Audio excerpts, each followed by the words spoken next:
the start of the match. Rikishi broke the cartilage in his nose. He's not going to miss any time. Billy Gunn showing some pain again in his shoulder. He's not missing any TV currently, but showing some signs that maybe the rehabilitation process still is not over. Regal suffering lower back pain, but still been at the house shows and still been on TV. And having the best match of the night, in my opinion. Yeah, Steven Regal just so technically sound. APA still out. Bradshaw with the broken ribs. Farouk still recovering from his knee surgery. Conan, a headshot, partial concussion here just recently. Vidya got hit with a bottle and ended up passing out, had a problem. Let's see, who else? Chris Candido. Midian has a problem working, period, let alone getting hit in the head with a bottle. Well, there's things he can do. He should be on the comedy side. Some guys should be on the wrestling side. We all know it's entertainment. We've talked about it. Midian, he should be on the other side of the curtain. Those of you, really no word. Chris Candido passing out backstage, having some type of a seizure. We haven't heard anything more on that at this point, Willie. I don't know if you've heard I haven't heard of anything. I haven't heard of any, like, vials showing up, like, with Tammy, or, I think maybe, he was just tired. Hey, I don't know what happens, but, regardless, the best wishes for everybody. Because, he works at all those shows that he's booked on. Yes, he does.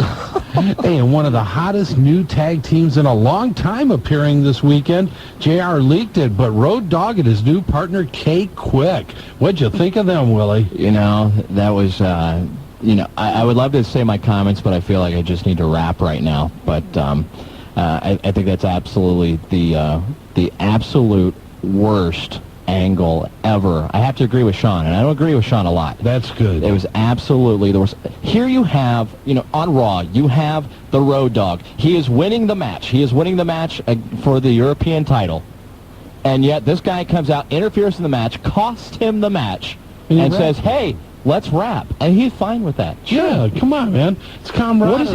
What is happening with DX? Hey, there is no DX. Well, even the guys at DX. Don't you listen to this show? Triple H is the only one that is doing anything of any notoriety whatsoever. Well, I have to agree. I mean, a lot of the demise of DX, we've talked about it on and on again. I don't know where this is going, but it seems like it really hasn't taken off. It didn't do much here in Dayton. Monday night, Julia, you were there, didn't do much. And Julia, what is that music? I know something's going on over there, and I can see you've got that struggling look on your face right now. And sure, we can keep the news going. We've got a lot more. That's the same look where we're going, hey, where's your boyfriend, I think, too. Hey, well, one thing, the boss man back again, recovering and doing a pretty nice job this weekend in Dayton. Oh, thank God he's back. Yeah, he suffered a knee injury. I can watch TV with pride again. Well, hey, man, the boss man, I go back to the old days and really was one of my favorites, and we've spent some time with him. Actually, when he come up, he was a prison guard when he broke into the business. So years and years ago, but I kind of like the old boss, man. Good to see him back. Is this our real break music now? You sure? Okay, I hear something. No, we're going to rap now. Yeah. You want to go ahead and rap, Willie? No, I would not do that well. Hey, well, we're going to get to a break. We'll be right back. We've got more news. We've got a lot to talk about. And we're going to take calls from you, the fans, and you're listening to the Wrestling Guys on Buckeye Country, WBKI. Home with Marty Adams tonight, 69th Wonder of the World. Shawn Stedham out for the evening. We're going to keep the tradition going, and a lot of people clapping here in the studio that Shawn's not here. I can't believe this. I couldn't believe that either. We've actually had more people, I think, that I've ever seen in the studio come in and say, oh, thank God, we are so happy that Shawn's not here. It's amazing. Hey, we're brought to you by Dyer, Garofalo, Mann, and Schultz, the accident attorneys, 24 hours a day, 7 days a week. If you need help, put a Tiger on your team by calling 1-800-INJURED. Back to the news, Kenny Shamrock coming up again. Expected to return sometime next year prior to WrestleMania. But tonight on Raw, a lot of people speculating because Kurt Angle using an ankle submission hold, which is not normal for Kurt Angle. The angle lock. Yeah. They're going to call him. Is the that angle lock. Well, he's not a submission specialist, so maybe is that the hint of when Ken Shamrock comes back? Something with him and Kurt Angle. Who knows? You're always looking for something a little different there to try to lock it together. But once again, Kenny Shamrock expected back prior to WrestleMania. Road Dogg. I keep going back to Road Dogg because I know you love it so much, Willie. Yeah, that's right. I love that I think he has one pair of tights, and that's it. That's all they've allotted him. He's not allowed to wear anything else. Well, Even though that gimmick's dead, he's not allowed to wear anything else. Well, one of the other things, Rhino, his name come up, and you and I both kind of gave each other a confused look. Some notice going around the industry that the WWF may be interested in Rhino, and I just don't see it. I mean, with the star-studded cast that they have, a lot of other young talent out there, their OVW in Memphis overloaded with young talent. I don't know what the hell you do with a Rhino. Nothing against Rhino. No. I think he's done a great job, and his career has been bolstered over the last year with ECW. But I just don't know what you do with this guy. I don't think I don't think he's in their fit at all. I don't think he's not really that good on promos. Which is, if you are not good on promos, you do not belong in the WWF. I mean, let's look at Chris Benoit. Chris Benoit has got a lot better on promos. Oh, my God, an unbelievable change from when he went there. And that's the thing. I mean, if you're not good on promos, you do not belong in the WWF. Well, you never know. I mean, anything can happen, but from the wrestling guy's perspective, we don't see it happening as yet. You ready to take a few calls? Yeah, let's go. All right, let's go to line 1 from Dayton, Ohio. Tim Foley, you've got the wrestling guys. Yeah. I want to ask you a question. We all know WCW for sale, and they sell. What happens if nobody company wants to buy it, and how long do you think it's going to be for sale if nobody wants to buy the company? If no one buys it, I think you're going to be able to get it down at Trader's World right off of 75, probably in about 2 weeks. That's true, I think. I mean, and what Willie's analogy is really true. What you're going to see is, and there's somebody will end up picking it up. If it doesn't happen, you're going to see some major changes to what we consider to be the wrestling world today. WCW could end up going back to not doing a lot of the shows that they're doing. They're going to cut their talent back. You're not going to keep losing $80 million a year and not make major changes. And I don't care about an AOL merger, or any kind of merger. Good business tells me that a lot of changes are going to be underway here very quickly, regardless. Do you see any company will buy WCW, or you don't know? At one time you got WWF, but there's no company, no Grammy. I've heard of absolutely nothing. I haven't heard of Bischoff coming back into the picture, or really anyone stepping up to say, hey, we really want this. Yeah, nobody's stepping to the forefront. I think Eric Bischoff, one of the things that you may have noticed is the Battle Dome guys coming in and kind of doing a cross-promotion there. That was Eric Bischoff's brainchild, which led people to speculate that maybe Eric is getting back in control or still pursuing a potential ownership. Eric Bischoff has a lot of big money players backing him, and he has a lot of the old school, and when I say the old school, the Kevin Nashes, the Diamond Dallas Pages, the Buff Bagwells, the Hulk Hogans, those guys backing him, that you could very well see him come out of this. And why not be a good businessman? Why jump in when you know the price is up there, wait until nobody else is there, and then try to come in and get a fire sale? I agree with that 100%. Well, thanks for calling in, Tim.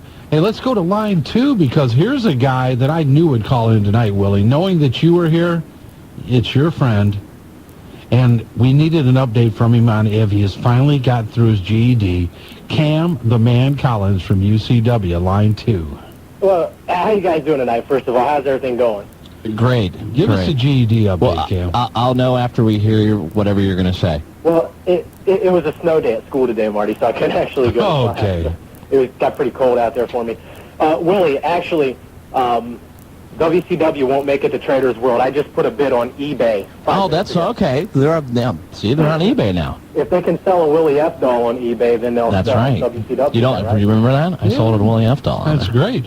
Hey, I remember Maniac Mark had a autographed picture on eBay. Yes, he not did. Too long ago, went for $2 or something. And, hey, Tammy Stitch had a breast. Everybody puts something on eBay. What have you put on eBay? Nothing yet. Okay. Yet. Yeah, you can get an official duplication of the GED document of Cam the Man That's Collins right. on eBay. Oh, I also wanted to say, you guys, you should watch what you say about Shawn. Why is that? He could be standing under the table. Oh, my God. I'm just kidding. Me and Shawn are buddies, and I couldn't resist. He gets 1 million shots a day on me, so there's my one for the lifetime. Well, we hope that he's listening. We are taping this, though, Cam, so we're going to make sure that he gets It's going to it. be in the audio archives on the website. Yeah, that's what we'll do. This is the interview with Cam the Man Collins and his shots at Shawn Stedham. Cam, talk to us about UCW. What's going on? Well, a couple of things, really. This is, as everybody knows, it's kind of our comeback show this Saturday, taking place over at the 801. And, in fact, this may actually anger a lot of people already, but they've decided to go ahead and offer the tickets, 2 ringside seats for $10, 2 general admission for $7. Now, for the people who have already bought seats, you can redeem your tickets for cash refund or other tickets at the door. So it's just kind of something we want to give back to the fans. And after what happened to them at the Nutter Center last week, we feel that they deserve a break, to be quite honest with you. So we're going to go ahead and do that. So we got the ticket prices have been reduced for the show, and if you've already bought your tickets, we'll take care of you at the door. Wow, that sounds like a good deal. So, Now, tell everybody where the 801 is and kind of give us an overview of the card there, Cam. the 801, if you are coming, it's right there on Jefferson, I believe. There's a huge building. It's like S&V Office Supplies and Furniture Store right beside it. It's at 801 Jefferson, I believe. The 801 Union Hall, or something like that. It's right there on Jefferson Street. You really can't miss it. Yeah, the best way is if you know where the convention center is and you go right underneath that train overpass, it's right beyond that. Right, you could pretty much go around the block and find it.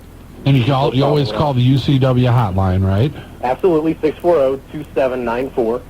And an overview of the card, of course, Windy City Warrior Big Jim be defending the UCW title against Morris, the Mecca of Manhood. I never honestly thought we'd see this match, but we're going to see it this Saturday. This is a hard-to-believe matchup, I have to admit. I have to admit it, too. You got to be there to believe this one. Big Daddy Raj Cox will actually be going for the TV title against Mr. Saturday Night Phil Mamula, and this may surprise a lot of people, but I have offered to be in the corner of Big Daddy Raj Cox.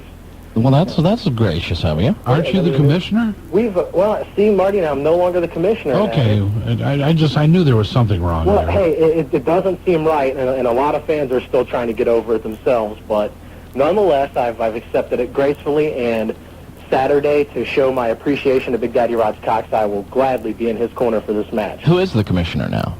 Right now, actually, they're going to name an interim commissioner at this Saturday show. They have somebody in place, and he will be revealed on Saturday. Oh, that's a good idea. Yeah. So I know Sam Wise filled in at the last show, so I don't know if he's resuming that day-to-day responsibility or not. But they've got some rather large shoes to fill, I must say so myself. But so it could be Sam Wise. Well, good thing you're saying it, yes. Yes. I'm modest. Yeah, we can tell that, Cam. I never thought like a size 7 was. No, that's okay, though, Big Cam. shoes, We so. understand. And the Because you know what they fans say in about Miami guys Valley. with tiny feet. Yeah. Tiny feet, tiny socks. That's right, tiny socks. That's absolutely right. Yeah. All right, Cam, so this Saturday night, UCW coming back to the Miami Valley 801 Union Hall. You can call the hotline at 640-2794. And the Windy City Warrior back again, Big Daddy Raj Cox, a plethora of UCW stars coming back again. Absolutely. All the guys that the Dayton fans are familiar with will be in action on Saturday. And I think also you forgot Moondog Mooney versus Big Brother, isn't that right? But Moondog Mooney actually deceased. The Independent Icon will be there. Oh, I'm sorry. There is no Moondog Mooney. The Independent Icon. Independent Icon.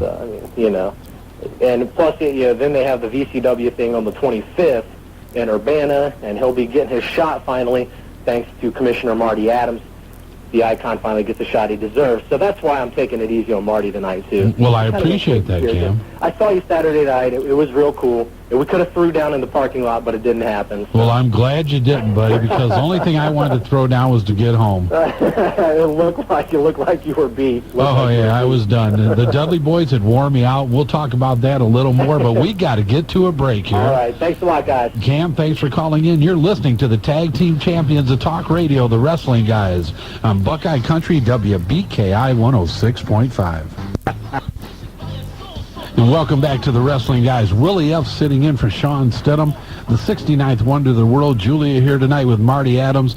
We've got a lot to talk about, and as always, we're brought to you by Dyer, Garofalo, Mann, and Schultz, the accident attorneys. Put a Tiger on your team 24 hours a day, 7 days a week.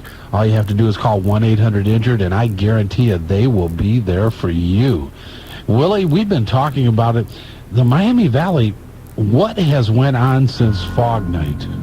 That's right, that fateful night, Sunday night heat, as a matter of fact, when the fog flew in from the Wright State Lake. Yes. I guess that's where it had to come from. Ooh, yeah. Ever since then, there has not been a decent house show. There has not been a pay-per-view. Yes. There has not been a Raw or a SmackDown. And it wasn't or even a televised Nitro. that Not night. like that anyone would come. But there has been absolutely nothing in the Dayton area. In fact, the house shows themselves, as I said before, have been subpar. I mean, this house show was even less entertaining than a Dave Diamond hotline report. Oh, my God. Actually, Dave, I'm just kidding. The show was more entertaining than your hotline report. But what has happened? What has happened to the Dayton area? And how will we rise up from this dire, not Dyer, Garofalo, Mann, and Schultz, though, I don't but know, from this dire, murky, bottomless I pit can that feel we it. seem to be in. I've felt it for a long time. No ECW shows. That's right. No pay-per-views. Hardcore heaven. Gone. That night, the night of the fog, we weren't on television, and everybody had their Wrestling Guys signs. What has went on? It's a black cloud hovering over us. It could be both, actually. A cloud. I'm getting a little scared by this music, by the I way. am too. Is this Halloween? But anyway, Or Halloween. we want to know what you think. Maybe something, maybe there's something in there. Maybe there's something in the water. Something's wrong. And I don't know what we're going to do about it, but we better do something because the Dayton area is really having problems with wrestling. Wow. Please, Have you ever been in the middle of a bit and think that it's going completely not the way that you thought it was going to go? But it went good. It went good. Yeah.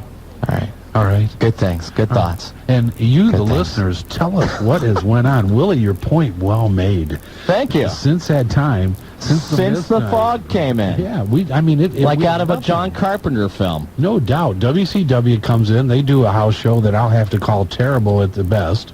WWF comes in. The Rock never makes it. So everybody, Exactly. Literally. And once again, I want to thank the fans for coming up. We did the live remote. Literally hundreds of fans and everybody laughing about, well, we know The Rock's not going to be here. I mean, that's a given. He never comes. Right. But that house show was bad. Gangrel versus Midian. I want everyone close your eyes right now. Gangrel versus Midian. Yeah. What kind of thoughts does that conjugate? That cogitates when's the next match and who else is coming out. Exactly. That's what it did for So me. once again, call up, 457-1065, and if you spent $40 to go see that show, we want to know, did you get your money's worth? Yeah. And was the popcorn good? And Okay, so now we're up to $50. yeah, you got it. And was the T-shirt worth it? And Okay, $75. yeah, we're moving and moving. So anyway, no, we don't want to talk to him. Let's go to line 3 right now from Middletown. Doug Cornelius, you've got the Wrestling Guys. Hi, Marty. Hi, Willie. This is Doug Cornelius, long-time listener, first-time caller. Hey, Doug, how you doing tonight? Not too bad, but your show sounds a lot better without Shawn here, let me tell you. Hey, thank you very much. Everybody is saying that tonight. I didn't think it was true, but I guess when everybody says it, and Shawn's on the line right now, we're just kind of leaving him on hold. I don't blame you. I would. Well, he leaves every week. He leaves a lot of people on hold. Right. Oh my God! Right when he's here, Yeah. What can I say? I mean, I'm trying to stick up for you, Shawn. You know he has that. a certain contempt for a lot of the callers, and I know you and I have talked to him in private and tried to console him, but he has a lot of contempt for a lot of the listeners. Yeah, and I don't understand. I don't know that. either. The fans are what make the show. So what do you got going on tonight, Doug? Well, Marty, first of all, I'd like to just kind of comment on the status of WWF, and then I want to kind of address. I was at the Saturday and Sunday shows here in Ohio. Now, I heard the Saturday show was actually great. Is that true? I heard the Saturday show was really good. Saturday show was really good. I think I got the proof I needed that Vince McMahon needs. I got a referee being distracted, kind of costing my favorite tag team their title match. I don't understand. It's not appropriate. I think it's cost them the push that they deserve, and I can't wait to show Mr. McMahon this. But just what did you tape it or? Well, without the express written consent of the WWF, of course I couldn't. But well, how are you going to show Mr. McMahon that then? Well, I took some photographs. I think they're pretty. Oh, okay, all right. I see. He's on top of things. Okay. This Doug Cornelius guy's a sharp guy. Go ahead, Doug. Yeah, well, This is another conspiracy thing. Should we put that evil music back on again? Do you? Yeah, well, basically, I think the status of WWF is kind of falling. I think McMahon should look at this. They reinstated instant replay in the NFL. Thinking maybe they should bring that back into WWF because of instances like this. That so-called push is being just crushed by people just losing matches and stuff because referees just can't make the right call. I think it's people like me with cameras that actually bring back justice to the WWF. And didn't the Brooklyn Brawler win a match? Did he win? No. Did he lose? Technically, he deserved to win, I think. There was obviously disqualification. Well, I'm sure he had the fan support behind him. Right, well, I was cheering. I know I would be. Oh, of course. I mean, if you can't cheer for the Brooklyn Brawler, who can you cheer for? Well, Pat Patterson. Yeah, same difference. No, they both have their own dressing room. I was going to say that's the wrong verb, but, anyway, go ahead. Well, okay, I think one of the things I really don't like about the WWF right now is, take The Rock, for example. He's celebrating a little bit too much with his elbow. You never see a guy in the NFL pulling up short of the goal line and start celebrating a touchdown prematurely. He should just drop the damn elbow. That's what I'm thinking. So you're thinking the psychology of the match is being lost in the WWF? They care way too much about entertaining and self-promotion as they do the sports. They've completely forgot the sports and sports entertainment. It's driving me nuts. Wow, this is an intriguing concept we have here. We're going to make sure that the WWF hears this. Marty, I like your insight. I would appreciate that, because I cannot count how many times Honky Tonk Man lost the title because he was, out there dancing and stuff, as opposed to just going for the pin. That's true. That's a good I'm point. just going to catch up with The Rock. I think actually going, and when we say that it's because you didn't even announce him as his full name, because, it's going to add a lot more credibility coming from Satan's child. Well, Doug Cornelius. I am in the Backyard Federation. I'm kind of proud of it. In fact, I'd like to give props out right now to the gayest man in professional wrestling, Rob Greenfield, and the most ruthless promoter of all time, Shawn Stidham. Oh, terrible. So Shawn Stidham is actually doing a backyard wrestling promotion? Well, kind of. So that's where he goes when he can't make it in anybody else's shows. Now we know what's going on. Yeah. I think it's just the young kids in tights that he likes. It's one about anything with little guys, Shawn's into it. Yeah. What? I'm done. I'm going on what Doug Cornelius is telling me. That's right. Anything else, Doug? Well, I would just like to say that Shawn's Backyard Federation is running about as poorly as though Charlie's floor, so... see, there you go. All right, buddy. Well, thanks for calling in, man. Thanks. Hey, we appreciate it. I guess we better go to the celebrity hotline and let him on now, because I hate to see him jumping in his car because he can't really jump high enough to make his head hit the top of it. And plus that phone book will hurt after a while. And he's one of the few people that can stand on his front seat and still not hit his head in the car. That's the best. What? That's the best phone call I've ever received from Shawn. You know what? And actually, that is the type of call that Shawn likes on this show. I understand. Isn't it really? Shawn, we appreciate you calling in. Your insight was memorable. Everything that you had to say was right on tonight. It'll be one of the few times that I will personally go out on a limb and say that I agreed with everything that you had to say tonight, Stedham. So it was my pleasure being with you. He's back on. Oh, you want to try it okay. again? Well, sure. You want to try again? Okay, Sure. let's do it. Okay. And let me introduce you, the other half of the Tag Team Champions of Talk Radio, my personal friend, Shawn Stedham. Shawn, are you here? Yes, I am. With that introduction, Willie must be really giving you a hard time tonight. No, not at all. No, how's it going, buddy? I'm doing fine. I'm just trying to decide whether or not I want to give up radio to pursue my musical career. Oh, okay, Ian. Why don't you hum I'll a allow few bars? Vampiro. Just hum a few bars for us. I think I'll avoid that. Thank you very much. Okay. Shawn, obviously you are not in listening range. Obviously, I'm not. Okay. Oh, well, that's good. Well, that's, great, because I'll tell you what, buddy, we have really talked a lot about you this evening. I'm sure you have. Not only are you missed by the three of us here in the studio, Yeah. but the fans' outcry for you has been tremendous. I bet it has. And there's been no pizza or any food delivered tonight just because in your honor. I appreciate that. Thank you very much. You're I'm welcome. touched. So, Shawn, tell us, I mean, we had to go through the news without you. Any late-breaking news? Because I know you've got your palm recorder or whatever it is in your hand, and you're probably calling every hotline around the country, especially calling Cam Collins to get information for our hotline, but go ahead. Well, Cam always calls our hotline, 15 minutes after we update it, so that's what I always appreciate about that. Yeah. No, the only big story I've seen today is, the supposed comments that Vampiro made about leaving WCW at the end of the year. That's all you saw? You didn't see this thing about the Score Television Network? I did see that, but Okay. But that that's in wasn't Canada. We can't watch that. Okay, did you see the thing about Viacom and NBC wanting to sell 4.6 million shares of WWF stock? Really? I did not know that. Thank you for informing me. See? I'll tell you what, That's listen okay. to the I do it Wrestling Guys frequently. hotline at 285-0991 if you want to know what this news is, Stedham. I've heard it's a pretty good hotline. Yeah, that's what the word is. But there's been a lot of... The hotline's getting better tomorrow, by the way. Oh, thanks. It is. It's getting real good tomorrow. Yeah. All right, buddy. What else? You got anything else going? Because the listeners really have been missing you. We've talked about you. We've embraced your presence even though you're not here tonight. Every single call's been, we really miss Shawn. Thank you. Well, next week, again, we're going to have Gary Michael Capetta. He's the author of Body Slams. He's going to come on the program next week, talk about his days as a ring announcer and some of the things that he saw behind the scenes. And as you two know, that can be pretty risque sometimes. No Pat Patterson stuff.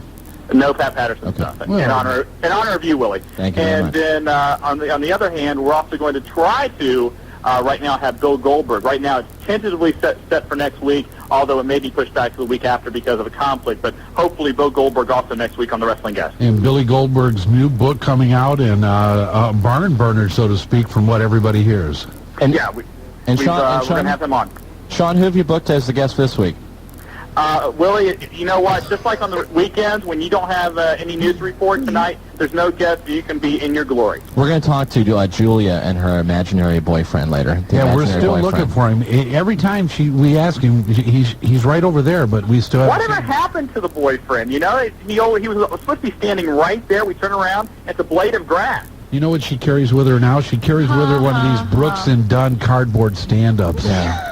Is that what it is? She didn't want to bring out the boyfriend because the batteries were low. That's called a bob. Oh. I thought that was, no, this All is right. Andy. I will talk to you guys later. What? All right, Shawn. Well, I bet on your Shawn, cell I miss you, buddy, phone. and I wish you were here, and the fans miss you. And I'll tell you what, we're really gonna. This show is in honor of you. Thank you. And Julia, by the way, I understand Willie's a battery salesman, so you might want to talk to him. He might be able to set you up with a deal. Thanks, Shawn. Anytime. Bye-bye. I meant on the cell phone. Why am I getting all these looks now? I knew what you meant. I got it right away. You know what? It's just some people, they just can't stay on track. They have a hard time following what your thoughts are. Willie, I'm right with you. I mean, we're in tune. This is all happening, even that spooky music. But anyway, you are listening to the Wrestling Guys on Buckeye Country, WBKI 106.5. We'll be right back. Brought to you by the accident attorneys in the Miami Valley, Dyer, Garofalo, Mann, and Schultz. 1-800-INJURED to put a tiger on your team 24 hours a day, 7 days a week. They've got offices in Middletown, Lima, Piqua, Dayton, and every surrounding community. Once again, Dyer, Garofalo, Mann, and Schultz. That's right. Tiger on your team. Hey, buddy, I'll tell you what. Midia could have used a tiger on his team. Yeah. Midian could use a lot of things. Hey, a few other people could have, too. A lot of other news, Willie, just on the Internet, looking for some more late-breaking news so that we can let Shawn know what's going on. That's right. As I touched upon with Shawn a little bit, and normally I don't like to touch upon him with anything, but Viacom and NBC has reported that they are looking to sell 4.6 million shares of WWF stock. Now, Marty, what does that mean, E-stock?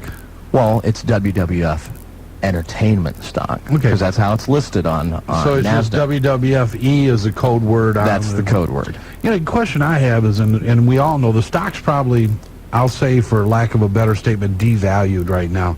They came out with a bad quarterly number that I didn't think was really that bad. I think it was only like 3 cents off. Right. Stock took like a 35% hit. Now, with them wanting to sell that much of the stock, do you think that's going to have an impact on even lower stock prices for WWF? I think the stock is going to plummet. And I think that if you're going to get a risk about, getting into the stock market, I mean, it is a risk. Let's make sure. I think that if you are going to buy WWF stock. I can tell you about some stock I bought at $5 a share. It's worth 18 cents right now. See, there you go. Yeah. I mean, I think that this would be the time to buy. Right before, February. We're talking February when XFL comes out. If that kicks off, you're going to see that stock coming up. I mean, and they are pushing XFL a lot. In fact, in the new Arnold Schwarzenegger film, the very opening of it has an XFL logo. I guess he's watching an XFL game, so they're thinking it's going to happen in the not-so-distant future. I like the premise behind XFL. I think that it's going to be innovative. I like Vince's showmanship. I think there's a room for something like that if done properly, and if any guy can pull it off, I think Vince McMahon's a man that can do it. I agree. I'm going to buy some stock. You going to buy some? Yeah. Speaking of innovative, tonight on Thunder. Oh, don't do it, Willie. You can watch Conan get a concussion. Wait a minute. You're not supposed to leak these things. No, but well, I'm not. Shawn already talked about it on the hotline. Yeah, but he always likes to leak it.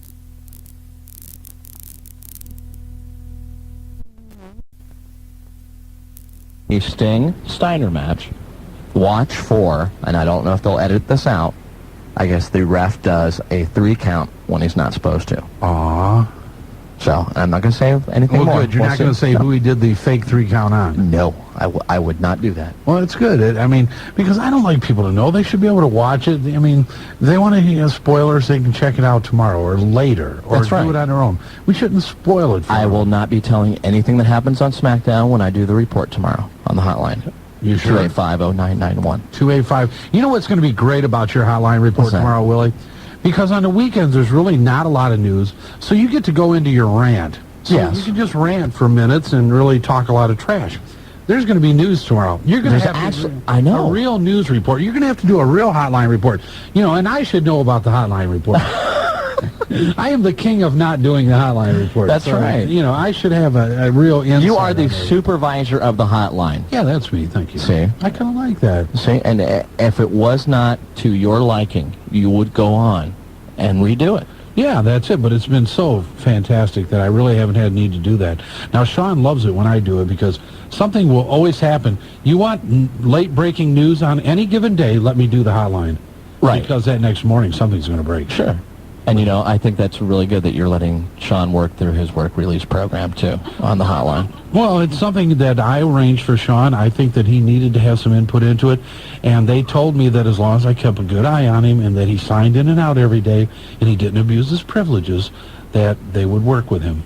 I think that's great. And he's doing a respectable job. You know what? I keep going back to Road Dogg and K-Quick. Please. Why do you keep doing that? Because I know how much you love it. And, there was some insightful reporting that went on today because a lot of people questioning, doesn't the WWF realize that wrestlers are not musicians? And, if you look for a gimmick to fall flat in its face, normally this is what it is. Now, if you look at some of the other wrestlers that have turned musicians, we can go back over time. There was the Honky Tonk Man. The Honky Tonk Man. Rockabilly. What about Nikolai Volkov? Hey. You can see? Yeah. You can do that. Van Hammer. The Demon. Conan. Double J. Men on a Mission. Yeah. And who can ever forget legendary 3 count? Who? Oh, sorry, I forgot him. But I mean, you just go over it. I mean, yes, could something good come out of it? You look at what Scotty 2 Hotty did, Rikishi and the dancing and the music. Yeah. It was good for a while. It was fine. And but still being overall- and if you want to go see it, go to a house show, and I'm sure you'll see it again because it's a nice little time killer. Is it? Yes. You liked it? Yes, it lengthens the show to just Just beyond 2 hours. Just beyond. That was. I don't want to go into it. Okay. We all agree the house show was not what it should have been. We are basically coming back to the Miami Valley and saying we are going to petition the WWF to put some type of a Raw or a pay-per-view or a SmackDown back here in the Dayton area. They owe it to the Dayton area. They do have a SmackDown coming to Columbus. Julia, what was the date on that again? But hell, they got Raw in Columbus 2 days ago. Well, I know. They're getting another in January, as a matter of fact. Yeah, because Julia was there. Well, she knows. Julia was at Raw. She was at the ticket window. They took immediate care of her needs at the ticket window. She loves that place. She loves it. They gave her VIP parking, and she just had the most fantastic time of her night. And it's because she was there with her outspoken boyfriend. Yeah, because the guy... she was able to get the kind of service and demands right on the spot. Hey, let me tell you something. When you walk up to the ticket window with a cardboard cutout of Brooks and Dunn and introduce that as your boyfriends, then you're going to get an immediate response of some type. I don't know what it's going to be, but you're going to get it.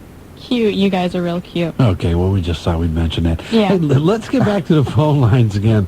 Let's go to line 4 this time from West Carrollton. Devlin, you've got the wrestling guys. What's up, Marty and Willie? What's up? Not much. What's up? Oh, God. I didn't do that one. Marty did that Bubba one. did. Bubba kept making me do that Saturday night. He likes doing that? He went up. Hey, Dev, real quick, and you'll hear this. We went over to one of the local dance places. And don't mention it. Yeah, that we normally go to. And we went in, and we were having a good time. Went up to the DJ stand. You know, Bubba, Devon, myself, a couple other people. And we were giving away some tickets for some, how do I put this, Willie? Bumps. Bumps? Yes. Okay. For women taking bumps. Yes, and let me tell you, to use Shawn's statement of a plethora of bumping going on, it was phenomenal. The place went crazy. We had people coming up to us all day Sunday at the live remote talking about how crazy it got that evening. So it was a lot of fun. Dudley boys loved to get out and have a good time. And the Dudleys did do their mall walk, even though it was kind of late. They did go through the Dayton Mall Sunday afternoon. Is the arcade even still there? I'm not sure if it is, but they always relive that in their minds. They'll never forget that. The Dayton Mall arcades are favorite. But Dev, I'm sure the janitor relives that in his mind, too. I just bet he does. So what's up, Dev? Well, speaking of the Dudleys, I was wondering when we're going to see them fall back in line to go for the titles. I think you're going to see that right now. Normally what they do is on a house show, you'll start seeing certain aspects of little, I guess, hints at something that they might do. And I think you're going to start seeing them really go up against RTC. Yeah, I don't see the Hardy Boys really, at where they were, say, 6 months ago. No, and I think they still need to feud with Edge and Christian some, too. Yeah, but I really do. I think the Dudley Boys are ready to climb back into the race, and I think I agree with Willie over the next, I'm going to say 3 to 6 weeks. I would say that, see it happen here real quick, and I hope it does. All right, I can still give a quick shout-out to Nightmare Randy Kirby, and thanks a lot, guys. Hey, okay, Devlin, shout-out to Randy Kirby. He should bring us food. He should be doing something. Just because he's a referee now, he's really lost track. And just because he's getting married this year. I know. What's more important? Yeah, I think food would be. He did bring in candy last week, though, so you got to give him credit for that. No one brings food here anymore, like when I'm here. Well, no, because they know Joe will attack him at the door, so it gets a little rough. Hey, back to the phone lines again. Let's go to line 5 this time. From Ludlow Falls Ice. What's up, buddy? You've got the wrestling guys. Not much here. I was just wondering, what was that fog that came in on Monday Night Raw? See, it was the same kind of thing. That was the Dayton fog taking over Columbus. The Dayton fog that has made all of our shows, basically, for lack of a better word, suck. Okay? They have made it. They had made it. The fog came up to Columbus. And it just traveled down I-70. It was only about an hour and 20-minute drive from the Nutter Center. That's fine. That lake can give off a lot of fog. Oh, yeah. That Little Wright State Lake. Yeah, I just thought maybe that was something that they were doing for a promo or something, but... No, actually, in all actuality, that was just Taz's pyro that went awry. There was nothing on fire or anything that someone just... bad gimmick, but... Yeah, someone just loaded that the powder keg a little bit too much. Well, speaking of the Triple H and Austin match, what happens if Triple H cannot compete? Who is going to take his spot for him? That's kind of what we've been talking about. I think there's going to be a swerve. I think you may see an attack on somebody. But I don't know that Triple H, and we'll try to get this and get it on the hotline before the end of the week, but I don't know that Triple H is, ready to jump in there to have a pay-per-view caliber match at this point. I think that he's doing well just to be doing what he's done. And you heard, you listened last week, I'm sure, Ice. JR put it on the line. I mean, this guy has went above and beyond just to go out there and make any appearance at all. Yeah, that's true. I'm a Triple H man, and I want to see him back as quick as possible, but I'd rather see him 100% than maybe 50 or not even that.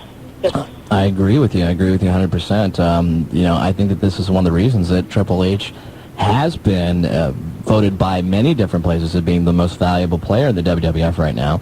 And over the past year, PWI voted him #1 on their PWI 500, and I think well-deservedly, because I think he has carried the WWF right now. Yeah, that's true. When Austin's absence, he was mainly the #1 person in the whole show. And when Kurt Angle and them and The Undertaker last went on a pay-per-view, that wasn't a long match at all, and The Undertaker, frankly, just went out and killed him.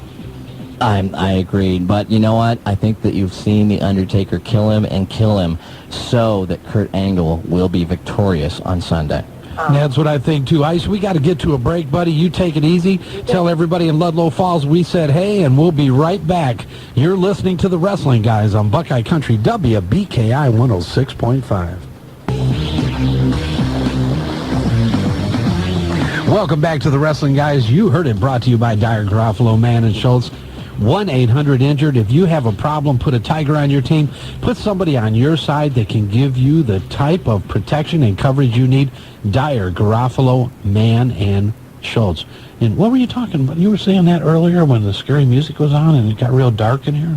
Well, yeah, about why WWF doesn't bring, a Raw or a SmackDown or a pay-per-view. Julia has done some research, and she has the answer. Are you ready? Yes, Okay. I'm ready. The reason they won't is because they're having, last time they were here, they had a satellite problem. Water seemed to slip into the satellite, and they were having problems on heat. Well, the reason is there isn't a backup for them here. There isn't another satellite carrier for them to use here in Dayton, like there is in Columbus. So in case something does go wrong, like what happened on heat, there isn't something for them to back up on.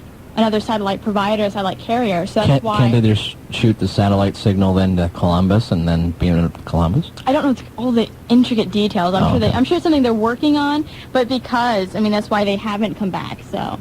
I know I have a lot of problems with DirecTV. Yeah, you do. You're the DirecTV guru. You know more about DirecTV than Mr. Direct does. No, I think Julia's right. And Julia, Julia, don't get that phase. It's the lovely, voluptuous Julia, and she also has information on SmackDown. Yay. Okay, go ahead.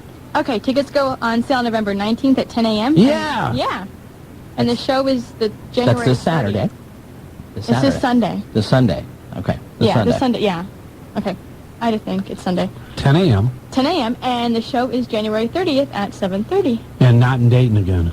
And not in Dayton, no. It's up in Columbus at Nationwide Arena. What's up with that, man? Columbus just gets the Raw, then they get another. I don't understand it. I hear what you say about the satellite dish, and I do remember that night specifically because they ended up not being able to show the show at all. There was a couple excerpts that ended up coming on the Saturday night or the Saturday show at that time. That's fine. Then why can't they tape it like they do SmackDown and then show it? I'm with you. It makes all the sense in the world to me. It was Kevin Kelly that reported the satellite problem on Kevin Kelly, huh? Is the one that, yeah. No, that's good. I'm glad he's doing something. I mean, God love Kevin Kelly. He's Mr. Satellite of the WWF. And you know what Kevin Kelly can do for me? Kevin Kelly can solve the damn problem and get a real show here. So if anybody's out there, BJ, you can put that out on the internet. There you go, BJ. Make sure to do it with spooky music, too. Hey, it goes over a lot better. Yes, it does. Once again, we want to thank everybody that came out. We did a live remote. Willie, Julia, myself, Shawn were out there before the show. We had a great time, and we were brought to you by Paydays. And it's a push-pull. You bring your car in, you're going to walk away with one nice vehicle. Paydays, you can give them a call at 275-0002. But they do a great job in promoting wrestling and the wrestling guys and a lot of the different live events in the Miami Valley and especially in the Dayton area. So don't lose track. If you need help getting a car, they own the bank. Go see Paydays. And this week, another big player coming back to the world of professional wrestling. That's right. Scott Hall joins ECW. So I guess that locker room's going to just party just a little bit more than normal. Hall back with his good buddy JP, just incredible. You know, one of the things, though, I heard Sandman's pretty upset. What, that Scott Hall's back? Well, yeah, he stole his gimmick. I mean, that's his gimmick, getting drunk and having marital problems. Oh, you're right. You know, now Scott Hall's in there. I mean, come on, it's not really, it doesn't make sense to me to have two guys in there and their gimmick, I can get drunker than you, and I can have more marital problems than you, and we'll be the world heavyweight champions of ECW. Maybe that's what's going to happen. You think? Maybe they're going to put those two together. That's not a bad idea. Hey, a lot of kudos, though, to Scott Hall. We can sit here and joke about it, but jobbing out there, you know, I mean, you got to give the guy credit. Went in, did what he had to do, and if anything, somebody needs a little star power right now. ECW needs a little bit of it. I agree, and, you know, as much as problems as Scott Hall has had, you cannot take away from him that when Scott Hall is on his best, he performs in the ring. He is pretty much one of the best people on the mic that is in the business right now, and he's a consummate performer. No doubt about it. One of Kevin Nash's best buddies. A lot of speculation about Kevin jumping over. Don't look for it. Kevin's contract's still about a year to run. Not going to happen overnight. But, hey, good luck to Scott Hall. Good luck to Paul Heyman and his TV ventures. And hopefully everything works out and everybody stays working and ECW gets a lot stronger and Rhino doesn't go to WWF, which we can't figure out anyway. No, I can't. Hey, let's get back to the phone lines again. Let's go to line 6 this time. Undertaker guy, you've got the wrestling guys. Hey, how you doing tonight? Pretty good, Taker. You got your buddy here. Oh, a toilet bowl head? I'm sorry, I just switched into a different world of reality. Yeah, you look like it, too. Okay. So what do you got, Taker? Yeah, my question is this. Does this angle with Triple H seem like they're redoing the Greater Power angle again? Yeah, I kind of get that feeling too, but I don't know. I guess we're going to have to wait and see how it all plays out in the end. Personally, I still think that it's going to be Shawn Michaels down the road. That was my pick. I said it all along with Shawn, but I agree with you, and I agree with Willie also. But, you know, how many angles do you see that you can't compare or use an analogy to an angle that you may have seen somewhere else at some other time? It's really tough. Yeah, I got another question about Vince McMahon. Do you think the WWF shows are as good as they used to be? I don't think they are, because I think he's just spreading himself out too thin. I definitely don't think the house shows are as good as they used to be. But actually, you know, I heard Cincinnati was a great show. Then what do they decide to do to Dayton? They decide to do 2 shows. They actually had I'm not sure if a lot of people know this, but they had another show in West Virginia that same night. And that did hurt. There's no doubt about it. If you look at what some of the matches may have been that ended up going down there, and you bring in 4 or 5 different people to this Dayton show, and it gives the whole show a different complexion than what it had. And do you know that they almost sent Al Snow down there to West Virginia? Well, that would have been ridiculous, because if Al's going to get a pop, and Al got a huge pop in Cincinnati, but and also once again coming out in a Dayton Bombers jersey here, and Al with the no beard look here, looking pretty good there at Raw. Yeah, do you think wrestling's kind of hit its peak, the second peak, like it did the first time? I said that about 6 months ago, and I was proved wrong about it. Then it had another resurgence again.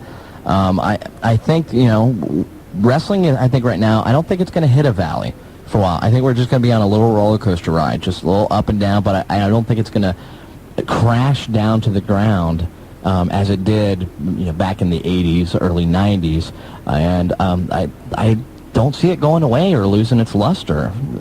I don't think it's going to go away, but I've said it. And you know, being in retail, we can see the signs of things, how sales were in different things. And I go back a year or 2 years ago, autograph sessions, a lot of those different signs. Also, house show attendance. Even though it was a house show, it was a WWF house show, and WWF had not been here in such a long time. You would have thought that there had been a larger crowd than 5,100 paid. Yeah, 5,200. I think it was 5,278. But you got to remember, you have a Raw up in Columbus.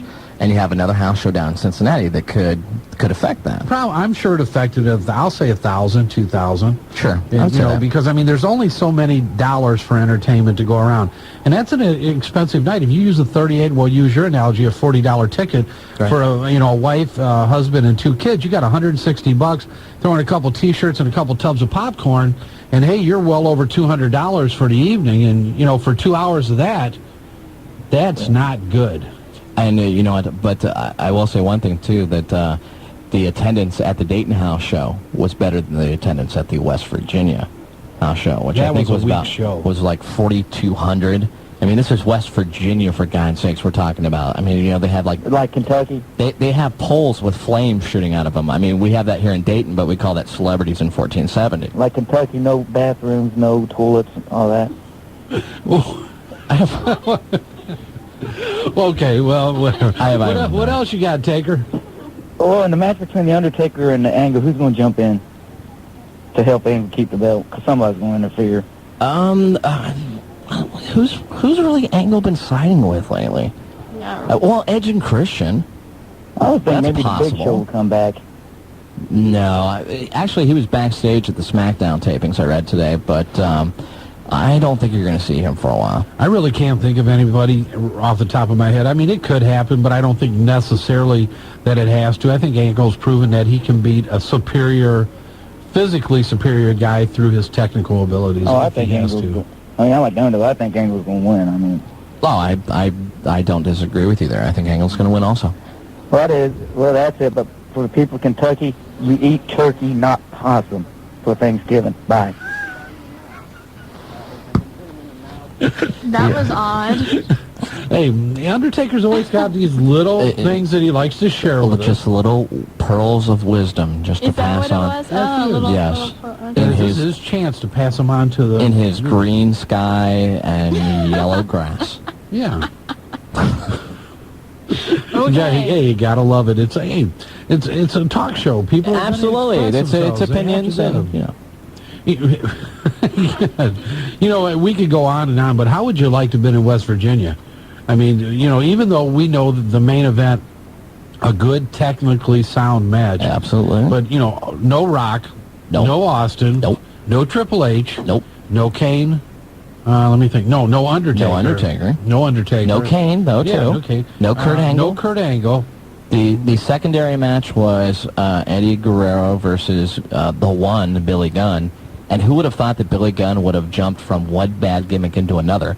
It's now the Diet Coke Billy Gunn, I guess is what you need to call him now.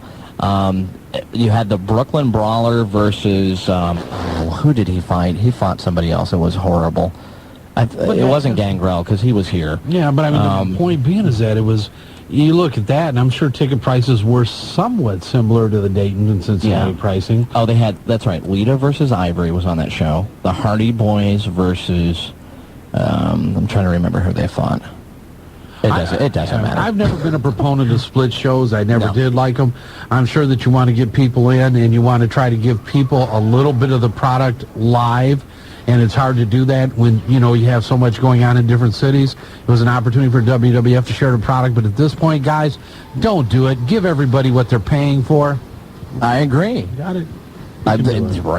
That's what we try to do. Yes, we do. And I think we've done a pretty good job tonight of giving them exactly what they're paying for. And Julia's shaking her head, but we've got to get out of here. You're listening to the Tag Team Champions of Talk Radio, the Wrestling Guys, from WBKI Buckeye Country 106.5. We'll be right back, Dayton. Welcome back to the Wrestling Guys, brought to you by Dyer, Garofalo, Mann and Schultz, the accident attorneys.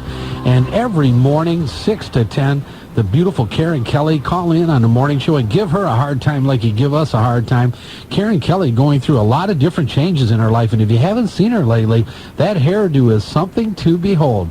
Karen Kelly's done a lot lately, and Buckeye Country, the Wrestling Guys are going to be coming in a couple mornings this week and doing some mornings with her. So tune in from 6 to 10, Buckeye Country 106.5, and listen to the melodious tones of Karen Kelly. The melodious. You need to put that thesaurus away when you're on the air. You like that? Well, plethora of that, Shawn. Plethora, yeah, that's true. I'm melodious. What do you want to do? You want to go back to the calls? Yeah, what do you think? Want to take one? You want to go? Should we get Don Kirby on? Sure. All right, let's go to line 7. Don Kirby, you've got I'm here. the courtesy clerk from Dorothy Lane Market, Don Kirby. Yeah, I'm here. Yeah, I What's got up? a crow to pick with Willie F. He ain't as good as Diamond Dave. I don't think, Willie F's a good guy and everything, but I don't think he'll ever be as good as Diamond Well, Dave. I don't have the hair or anything, and I'm not really into self-promotion, but... Yeah.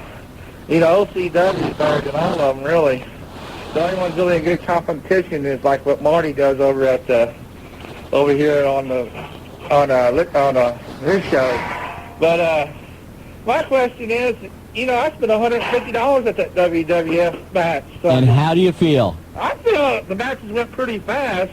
Yeah? But How do you feel, that dude? was pretty good. Did you get your money's worth? Come on, tell the WWF right now. You did it? Okay. Anyway.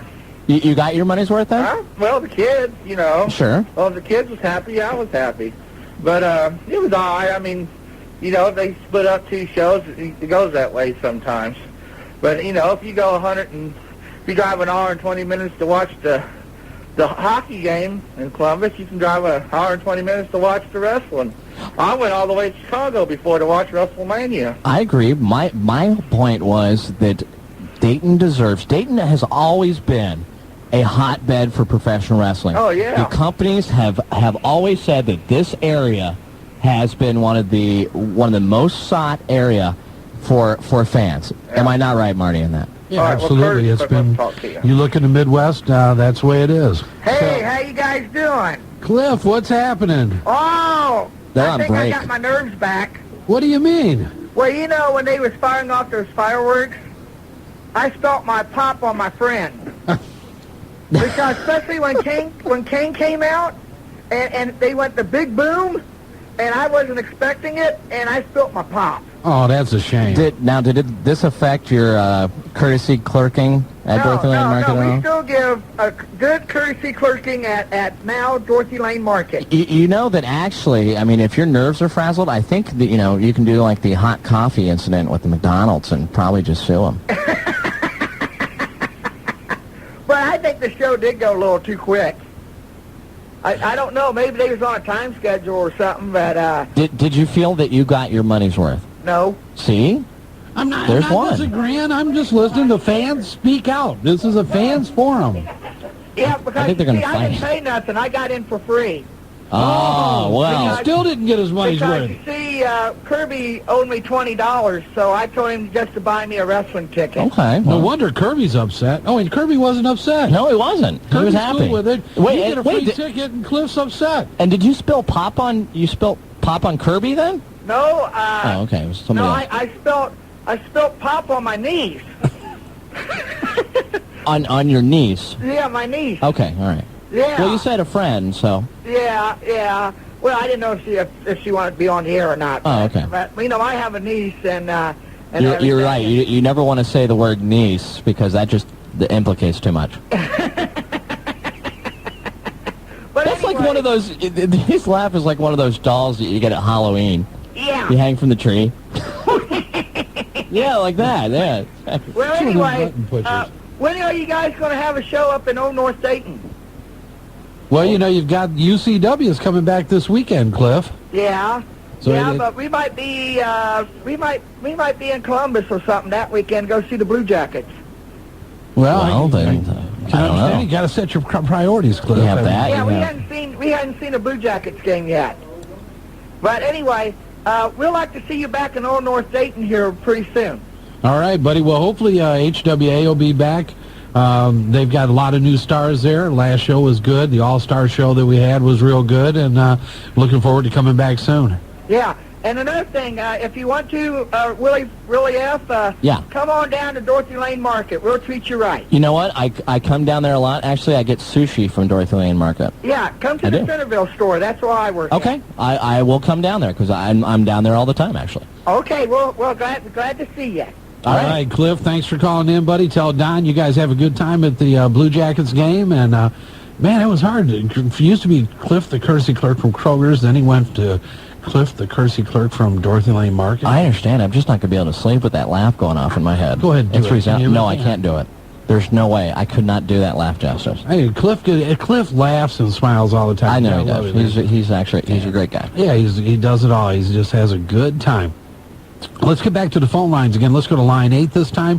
From Maplewood, Jason, you've got the wrestling guys. Hey, what's up? What's up? Not much. What's going on there? It seems to be running real smooth tonight for some reason. I don't understand that. Well, usually the problem is Shawn intimidates Julia. Then she gets frustrated. Then things start happening, out of the way. But it has been smooth. Willie kind of brings a real smooth approach to things. And then a nice refreshing change. Speaking of Julia, I won tickets from you guys. She needs to get some stuff straight. So I was running all over the countryside trying to find those. Really? Yeah. Where'd you get them at? No, I finally got them down there in Springboro. Oh, that's a good place. See? Yeah. Go ahead. Now, where exactly was that? Down there in Springboro. See, that way you don't get in trouble. Go ahead. Go ahead, yeah. Marty can't say, where was it? Well, that's good. The main thing was that you got them, buddy. Yes, and I'm glad. I got the ones for Cincinnati, and that show was excellent. I'm sorry you people in Dayton got a bad one. Well, that's what everybody's saying, the Cincinnati show. I mean, anytime you split a show and you take your manpower or your stars and you minimize them, those things will happen. Yeah, I mean, the main event down there in Cincinnati, I guess Chris Benoit was supposed to be there, but he had to cancel out, so Kurt Angle filled in for him. Yes, because Chris Benoit had flight problems. Yes, that's what they said. Let's talk about, real quick, can I let this one out of the bag about flight problems? Sure, go ahead. How can you have flight problems when most of the time you're driving? I really want to know that. These guys drive. Yeah. Am I not correct? Well, most of the part. Most of the time they drive. Yeah, he would have had to come up from Atlanta, though. Okay. For that show. Right. All right. I mean, I'm not saying he did or he didn't, because believe me, I know it's Road Dogg. I could go on and on about stories. I don't even want to get started. Right. But flight problems. I mean, you can't get another flight up. Yeah, I couldn't get that flight from Cincinnati to Dayton, so I couldn't make the Dayton show. That's right. Yeah, this flight problems can be a hassle. Did you say at the beginning of the show that Chris Jericho was the pushy?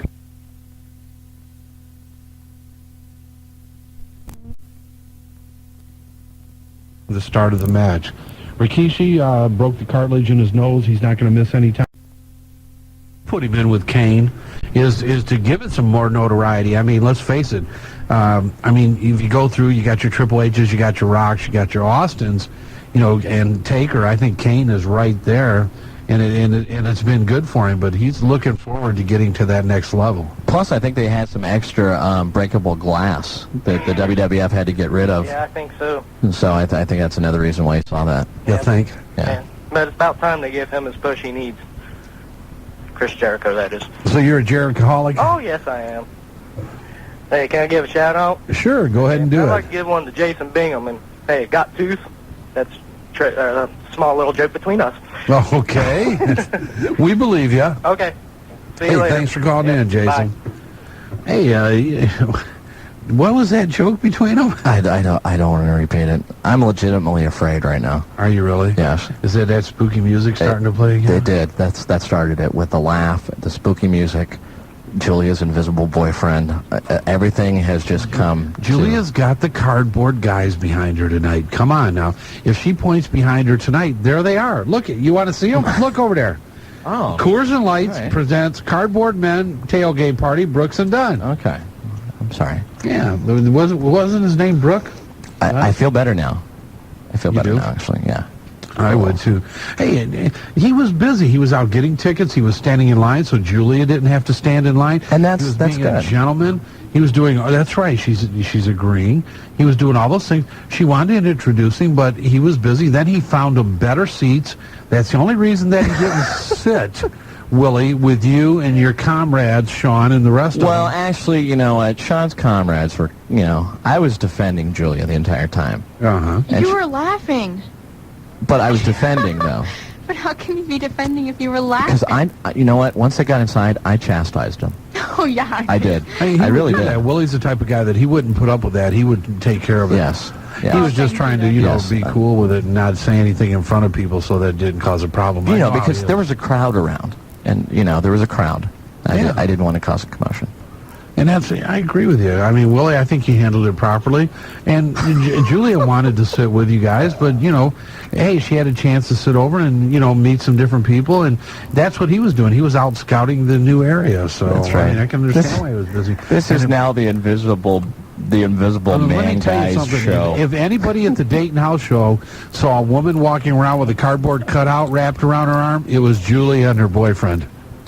That's right. That's true. It happens. What are you going to do? Those things will happen. And, it's love, though. They really do love each other. Hey, you're listening to the Wrestling Guys, the heavyweight champions of talk radio on Buckeye Country, WBKI 106.5. We'll be right back taking your calls, Dayton. Wrestling Guys brought to you by Dyer, Garofalo, Mann, and Schultz, the accident attorneys. Give them a call at 1-800-INJURED to put a Tiger on your team 24 hours a day, 7 days a week. And the cardboard cutouts are lining up. Everybody wants a date with Julia. Hey, you got to have a little fun, man. Welcome back to the Invisible Man Show. Yes. And look she's really having a good time with us tonight. I saw her over there kind of talking to Brooks and Dunn, the cardboard dudes. Right? They were enjoying themselves. Hey, let's get back to the phone lines again. Let's go to line 1 this time. Suicide X, you've got the Wrestling Guys. Hey, guys, it's me, the Slapnut.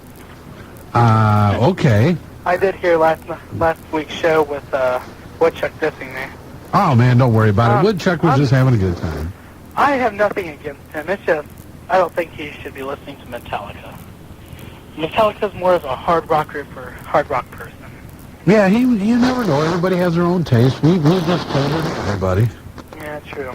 I just like to know, what do you guys think about Triple H teaming up with Radicals after Benoit and Triple H was fighting? Well, you know what? In this day and age, it really doesn't matter what happened a month ago.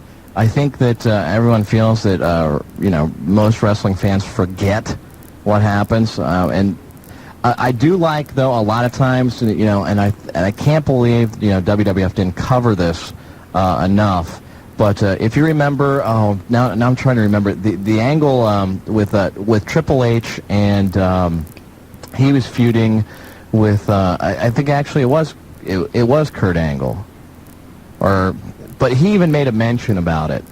Gosh, what was Julia? Help me out. What was it? Do you remember where when Triple H, and it was actually they had him team with somebody, and he said, "Well, how can I go out and team with this guy? I was hating this guy before." Was it Kurt Angle? Who was that? I don't remember. See? Was it Kurt Angle? See, they're right. I can't remember. I can't remember that. Either Kurt Angle or The Rock, wouldn't it? Are you guys okay? Are you Actually, sure it was The Rock. I think it was. I think it was The Rock. I don't think Remember, it was and he actually even made a statement. Marty, see, don't take phone calls during the show. You know what? You're throwing off the whole thing. I guess I did. It was Mint again. Mint, quit calling in on my cell phone from your truck. There's nothing to win tonight. That's right. But wasn't The Rock because he said that he respects him? Yes, it was. Yes, it respects him. But at least they made a statement about it, and now with the Radicals, you're right, they have not made a statement about, why the Radicals are helping out Triple H. Especially when he was dissing Stephanie. Yeah, exactly. Chris was making it personal. It wasn't like it was a professional rivalry. It was like he was, I hate to use dissing, but dissing Stephanie and doing stuff to her. No, we hate you using the word dissing, too. That's right. She didn't meet Aaron Boone Monday. She should be dissed. She's low life. You guys think during Survivor Series with the Austin Triple H, China might interfere and join up with Triple H? No, I still think that they're going to keep her with Billy Gunn just so that, he gets some applause. Look, obviously, you guys don't know. It's her and Latino Heat, man. They're still hanging tight. Oh, yeah, I forgot. That's right. Where's Stephanie McMahon? I haven't seen her lately. That's a good question. I don't know where Stephanie McMahon is. You know what? It's kind of funny, and this is true. We tried to hook up Aaron Boone. We've talked about it on the show. Third baseman for the Cincinnati Reds, kind of a Stephanie McMahon fan, wanted to meet Stephanie. And we talked to the WWF promotions department, and they ended up, I talked to JR and JR's secretary and the promotional end, and she is still a part of everything that goes on direction-wise and production-wise back there, even if she's not in the gimmick and really didn't have the time. So we're still trying to hook that up, but don't think that she's not there. It's just kind of working the gimmick again. And I don't understand why wouldn't she want to meet Aaron Boone? I mean, I've heard she enjoys third base. Oh, my God. No, that's what I've heard. He plays third base. Yeah. For the Cincinnati Reds. I can't believe he That said was that. really bad. That was like bad. really bad. He plays. Can I blow him up? Yeah, well, get them both when you get suicide, will you? Why is it bad for me when you guys are misinterpreting what I'm trying to say? I know it. That's us. Well, right before I say bye, can I give a shout out? Hurry up. You're going to get it popped. I don't want to get blown up. No, don't I'm do a it. new person. Abort. I just like to give a... Whew, she blew the fuse out. Okay, that's pretty cool. Just like to give a shout out to Cold Stone. To the what? I'd like to give a shout out to Cold Stone. All right, you got it, buddy. And Mama X says hi. Mama X. What's Mama X been up to? Well, she's been busy looking for new Playboys to buy me and stuff. You know, the original. Hey, she's Hey, you a know cool what, though? mama. What's Daddy X do? Looks at your Playboys, too, huh? One thing about Playboy, though. What? Do you know? No. Julia, would you quit censoring, please? See, actually, Trish Stratus has agreed.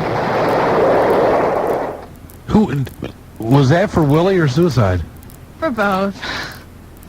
Fine, I won't talk about Trish Stratus and Playboy then.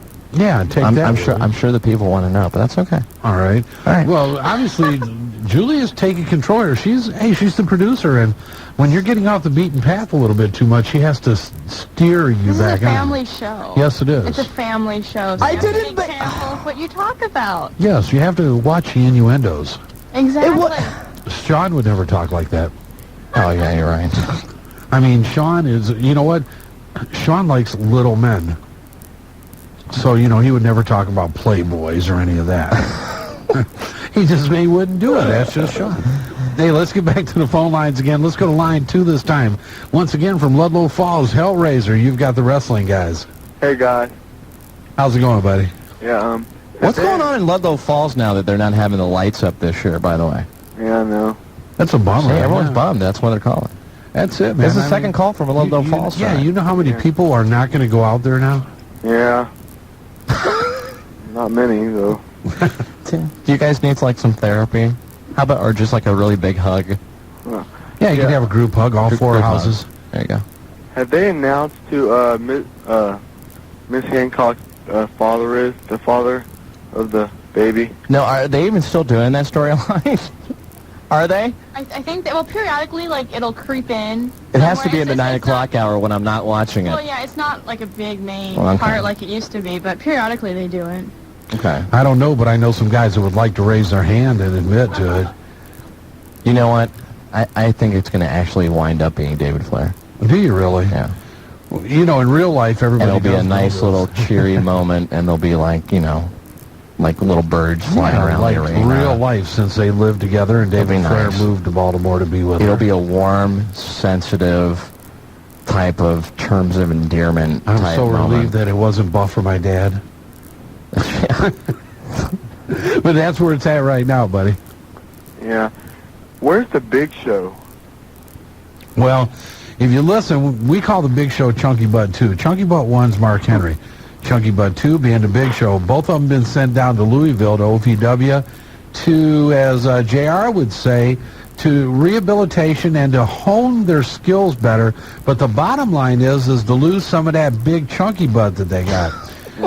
Mark Henry's lost about 75 pounds and is starting to look real good. They're looking at bringing him back. And the Big Show... He needs to lose a lot of weight. He, you know what? Here's a guy, the epitome of a guy that doesn't work out and has so much skill. I can remember Kevin Nash, Diamond Dallas Page, Billy Goldberg telling me that he is the strongest man in professional wrestling. The Show is. But he's also one of the He can lift laziest. 5 pizzas at the same time. That's with his finger. Left it, yes. Index finger, 5 pizzas. Huh. Deluxes, no less. But he's down there. I guess he's lost about 30, 40 pounds. Yeah, that's what I've heard. And he was backstage. We talked about it a little earlier, backstage at SmackDown. I think it's not too long. The Show's going to be back. They're looking for the right gimmick, when to bring him in. I think you'll see him as an enforcer or coming in and helping somebody out, but couldn't be long. Yeah. You think Vince McMahon's going to make another appearance? I think Vince will be back. I just don't think the timing's right. I think he'll be back at Survivor Series. Right now, I mean, you have to look at... Vince brings a whole different segment to the shows and to the gimmicks and to the storylines that he's in. Do they need Vince right now? Not really. You know, I just thought of something, too. All right, let's think about when Kurt Angle, last time, Vince was on the show, and Kurt Angle was like, he was really building up Vince, and that little gleam that Vince had in his eye, it was like, hey, thank you, Kurt. Yeah. Vince may actually help Kurt Do you Angle. think? That could be an in for him to come back. You'll see Vince. I mean, Vince is never going to be away long. Vince just has his hands full right now. He's got a lot of other business going on. Him and his wife reviewing the potential of buying WCW, XFL coming online. They're stocking the dumper, which, believe me, I don't care if the man is a millionaire, a billionaire, or a trillionaire. When your stock goes down 30%, if you got $3 in your pocket, all of a sudden, brother, it becomes $2, and that's a big cut into your money. Absolutely. Yeah. Okay, anything else, bub? Yeah, I want to make a shout-out to my old friend Greg. If he's listening, say hi. Sounds great. Anybody else? No. Hey, okay, well, anyway, therapy in Ludlow Falls begins Thursday night. Let's all stick together on this. And the fire department has to come together and at least give out hot chocolate. Yeah, something needs to be done there. We're feeling bad. You guys have the wrestling guys behind you. Oh. Okay. I know he was overwhelmed when we told him that. Oh, I wonder if the lights are off in here sometimes, too. Hey, they go off occasionally. You just never know what's going to happen. This is the wrestling guys, man. We have a lot going on. That's true. Hey, if you went to the wrestling guys, www.thewrestlingguys.com. JR's up there now. Bubba's interview is up. Really? Okay. Yeah, there's about 4 or 5 new interviews up. BJ's updated his column, so you can get a lot of the insightful news from BJ. And I'll tell you what, kid has turned into probably one of the best internet reporters in the country. Probably one of the most quoted internet reporters in the country. He's very detail-oriented. You can see him on OneWrestling.com. You can go to Scoops. You can obviously go to TWNPnews.com. But BJ does a great job. We want to thank him, all the wrestling guys, Willie. And he does a good job of promoting a lot of the independent guys in the Miami Valley. And I don't care if it's VCW, OCW, HWA. Get with BJ, and he's going to get your name out there. Kid just does a great job. Thanks again, BJ. And also, he had an interview with a guy that you know, I think. Who's that? That Garth guy. You know what I mean? Who? You know what I'm talking about. The manager guy. You know what? Someone came up to me at the show, and they called me that. Yeah, but you've met him before. No, I've never met him. You've never even met him? No, I've never even met him. Well, I'll tell you what. There's a striking resemblance. Striking. I just don't understand it. And what has he got? He's got a couple of All-Americans that he manages. I've Pepper read Parks. The other guy's Chet the Jet Jablonski. Yeah, 5th-year senior All-American or 6th-year senior. Yeah, or something. yeah, something like that. Yeah, the Ace. The A Squad. A Squad. Yeah. And making an impact in HWA, and from what I hear, one of the better tag teams in independent wrestling in the Midwest. Yeah, that's what I've heard too. But you've never met him. I've never met him. Interesting. About it. It's you would think that Willie, you know how you get around and all the things you get into, that you guys would know each other. I've come very close to meeting him, but then for some reason, I arrive where he's at, and then he's not there anymore. Hey, you're listening to the Wrestling Guys. We're taking your calls tonight at 937-457-106.5. You're listening to WBKI Buckeye Country. We'll be right back, Dayton. On here over the last few minutes during the break, and I'm not going to go into it now. If you want to listen to it, I'll tell you what. Call the hotline tomorrow, 285-0991. That's right. Willie F. will fill you in on one of the most amazing things that have ever happened with the Wrestling Guys at a live remote. A live remote. That's right. Willie will fill you in. He'll tell you what happened. You'll hear it firsthand. And if you want the scoops, you want to hear them first, call the Wrestling Guys hotline, 285-0991. Tomorrow, Willie F. will let you know what's happening. Exactly. You got it? All the details. All the details about it? That's right. He'll do it. Hey, let's get back to the phone lines again. Let's go to line 3 this time from Dayton. Woodchuck, you've got the Wrestling Guys. Hey, guys. How you doing, What's Chuck? going on, Woodchuck? Just in here enjoying a beer. Well, sounds fun. You need to have your boy with you there, Spanish Fly. It would be nice, but I got about 3 things. Go for it. Well, first off, WCW Monday nights. I like the show. Oh, good. You're saying UCW. Yeah, UCW. Okay. I like all of that Japanese matches you can't get over here.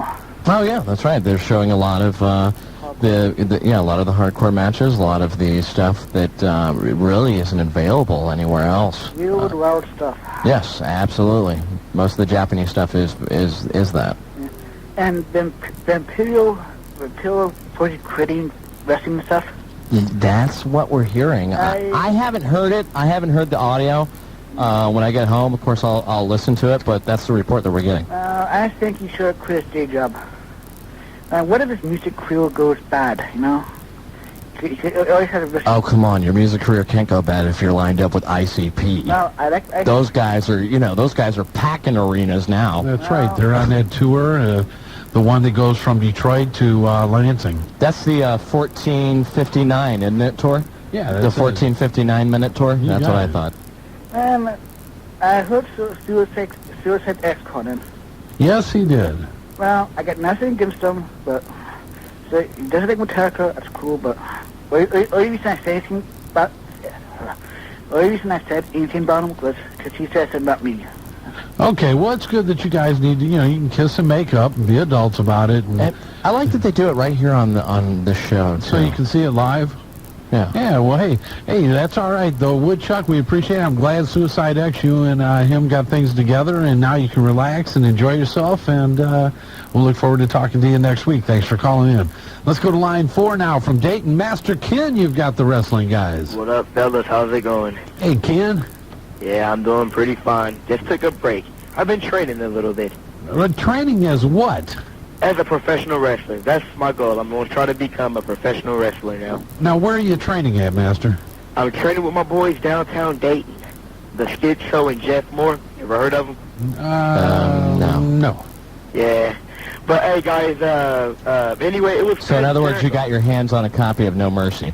No Mercy? Yeah, the video game. Oh, no, I got to get that game. I'll probably end up getting it for Christmas. Yeah, I mean, because you'll find you can become a better wrestler by playing that game instead of playing the WrestleMania 2000. Oh yeah, I think No Mercy will probably be better than WrestleMania 2000. But hey, I got 2 questions for you all. Okay. Who is your pick to win the 2001 Royal Rumble? The 2001 Royal Chris Benoit. You think Chris Benoit will win it? Yeah. God, I got to think about that. You know what? At this point, you were going to say Jericho, weren't you? Yeah, I think But Jericho. I got to think Jericho might be in the hunt for that. Looking at people to be pushed, and that's another one of the questions we asked Jared last week was who he thought would come out of the, rising star again, moving to that next echelon. But he said Benoit, too. He did mention Benoit, no doubt about it. I'm hoping that it's Triple H. If he ain't the champion, I hope he'll win the Royal Rumble. Nah, he's already won it. Set up him and Austin and The Rock a triple threat match at WrestleMania. Nope, I don't think nope, there won't be a triple threat match. What do you think it'll be, The Rock and Austin? It'll be The Rock and Austin. Again? Yep. Matt, it's been a while since it's happened. There's a lot of things you can do with the storyline between now and then. I mean, it could be an exciting match, and it gives Steve a chance to get back, and I think he's getting close to that, to get back to the form that he needs to be to perform at that level. You see, the World Wrestling Federation, they do the same matches all over and over again. The Rock and Austin, I'm thinking that's kind of getting a little bit old. Yeah, but at the same time, I think that, first of all, I thought Austin was getting old. I really did. And I waited at the house show, and the roof blew off that place as soon as that glass hit. And it is undeniable. And the same thing every time that The Rock comes out. That match, it doesn't matter, is going to be huge. And you got to give Austin a lot of credit. Anybody that can tame the puppies the way he did, he's one hell of a man. Yeah, they need to bring Shawn Michaels back. I hope Shawn Michaels come back and him and maybe Triple H start a feud or something. I mean, can I say one thing about the puppies? Yeah, go ahead. Julie, don't give me that look. It's going to be clean. Even though the puppies are still there, yeah, that face is starting to look like Basset Hound. I'm sorry. I'm sorry. No, I'm being serious on that one. Deborah's always been a little. I like Deborah, but I'm sorry. She's, those are starting to become hush puppies. Where's her ex-husband Steve McMichael at? Mongo, he's not doing anything. Can't wrestle anymore. Just kind of hanging out and reliving his old days as a Chicago Bear. He's up at Ditka's in Chicago, probably passed out in the beer nuts. Mongo never did wrestle. He couldn't wrestle anyway. No, I agree. I mean, not one of my favorites. His claim to fame was being one of the 4 horsemen at one time, in my opinion. And becoming the United States champion at that. You got it. Yeah. Hey, guys, what is the World Wrestling Federation's phone number? You got their phone number down in Connecticut? I don't have it here, but if you go to WWF Online, there are numbers to contact, and it's right there. They'll actually, whatever department that you need to get a hold of, it'll give you the numbers. Yep, WWF.com. I was hoping to talk to Vince about me coming in to become a professional wrestler. Well, I'm sure that he is anxiously awaiting your call, Master Ken. I know he is. Well, you know, it's good that the young people today are learning to accept rejection, and that they want to actually practice that, and why not? Yeah, Why not? so Master Ken, give Vince a call. You know where to get the numbers now. Tell him the wrestling guys sent you, buddy. That's right. And Hey, that's going to help them, at homecoming, and prom, yes, and anything else down the line. You got it. Well, have a good night, Master Ken. We got to get back to the phone lines again. Let's go to line 5 this time. From Miamisburg, Sam Vicious, you've got the wrestling guys. Gentlemen, it's been a long time. What's up, Sam? How you guys doing this evening? Good, thanks. Great show. Keeps the Wednesday going as always. We are the hump. That's it, man. Hey, I just want to say I was up in Columbus for Raw the other night. It was a real good show, but I was disappointed by 2 things. No Stephanie McMahon, and Jericho not saying, Raw is Jericho. I mean, that really tipped me off. I'm sitting there in the stands going, say it! It's hard to say Raw is Jericho when you're being thrown through a plate glass window. That was before that, though. Oh, true. All right. Yeah.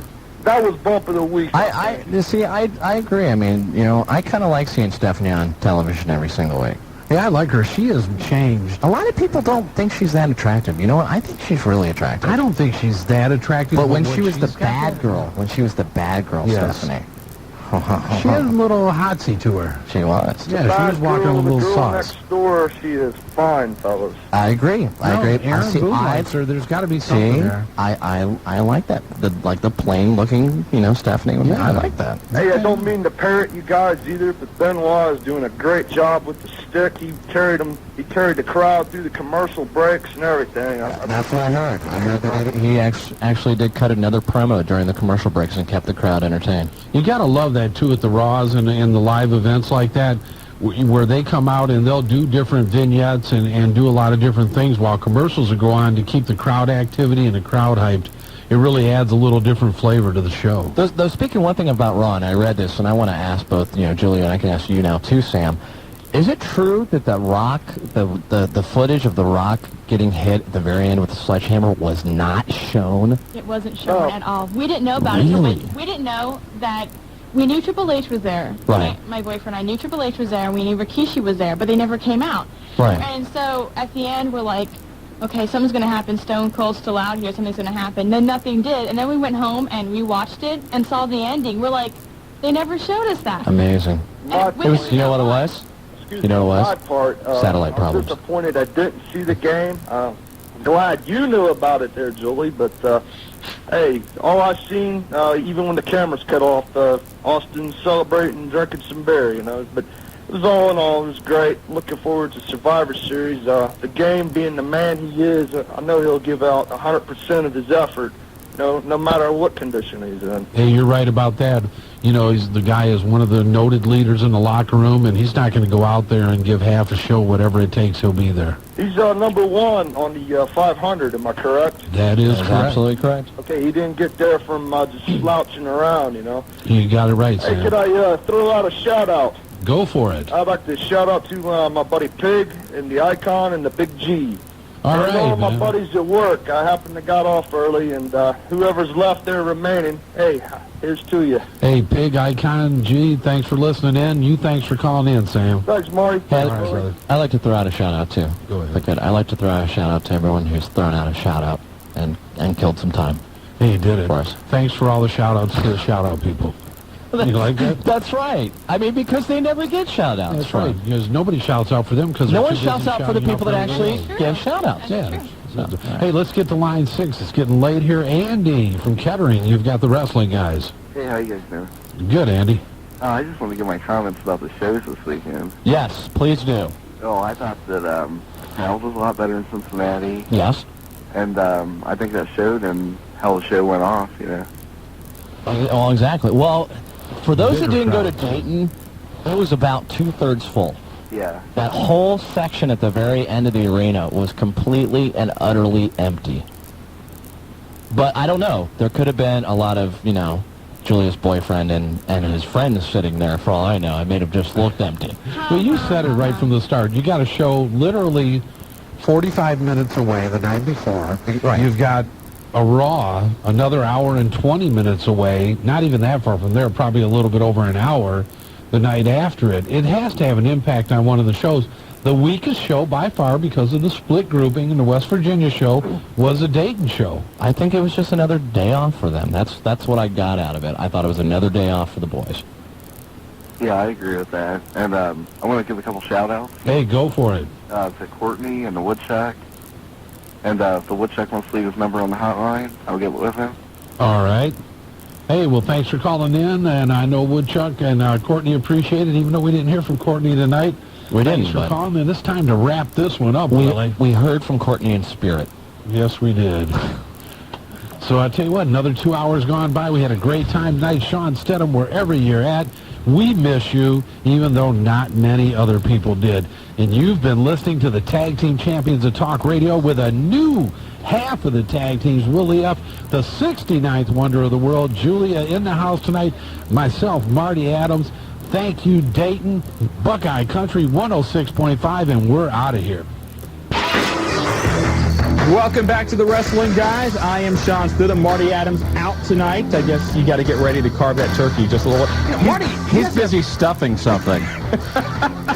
Willie F., of course, filling in last week, and welcome back. Thank you for all the kind words last week. I didn't get to hear a tape of the show. They were kind words. I talked to people. They said, you've talked about me a lot. I really appreciate that. You know, that was great. I did.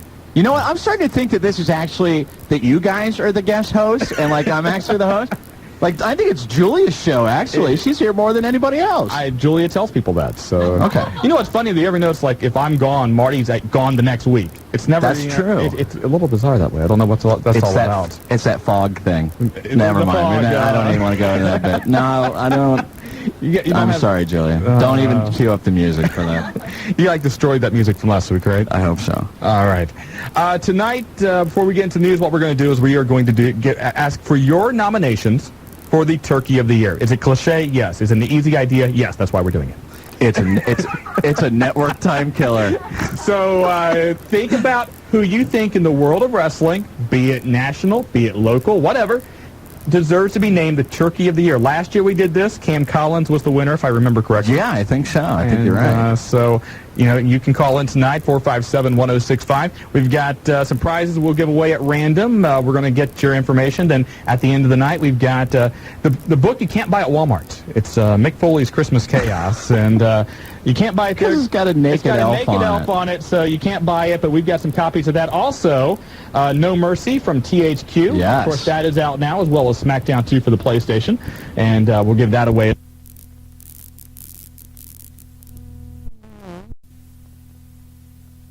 Miami Valley. And we will also give out some random ideas about who we think deserve to be Turkeys of the Year.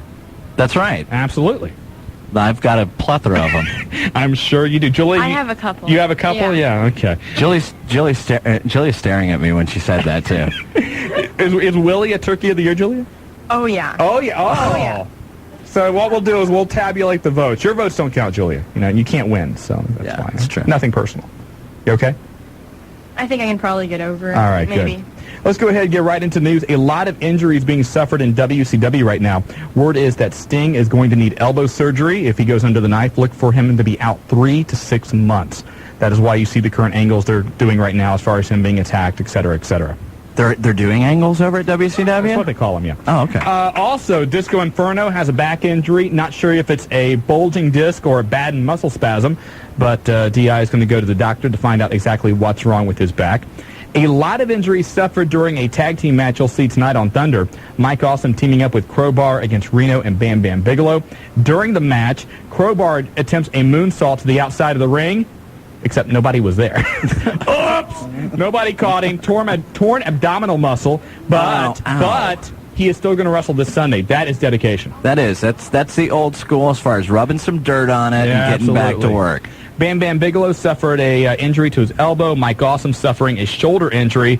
And Reno was laid onto a table. Awesome got Crowbar, took him up to the top rope, power-bombed Crowbar on top of Reno. Reno suffered some cuts to his back, to his arms from the table, also busted up his nose. So something for you to watch tonight on Thunder.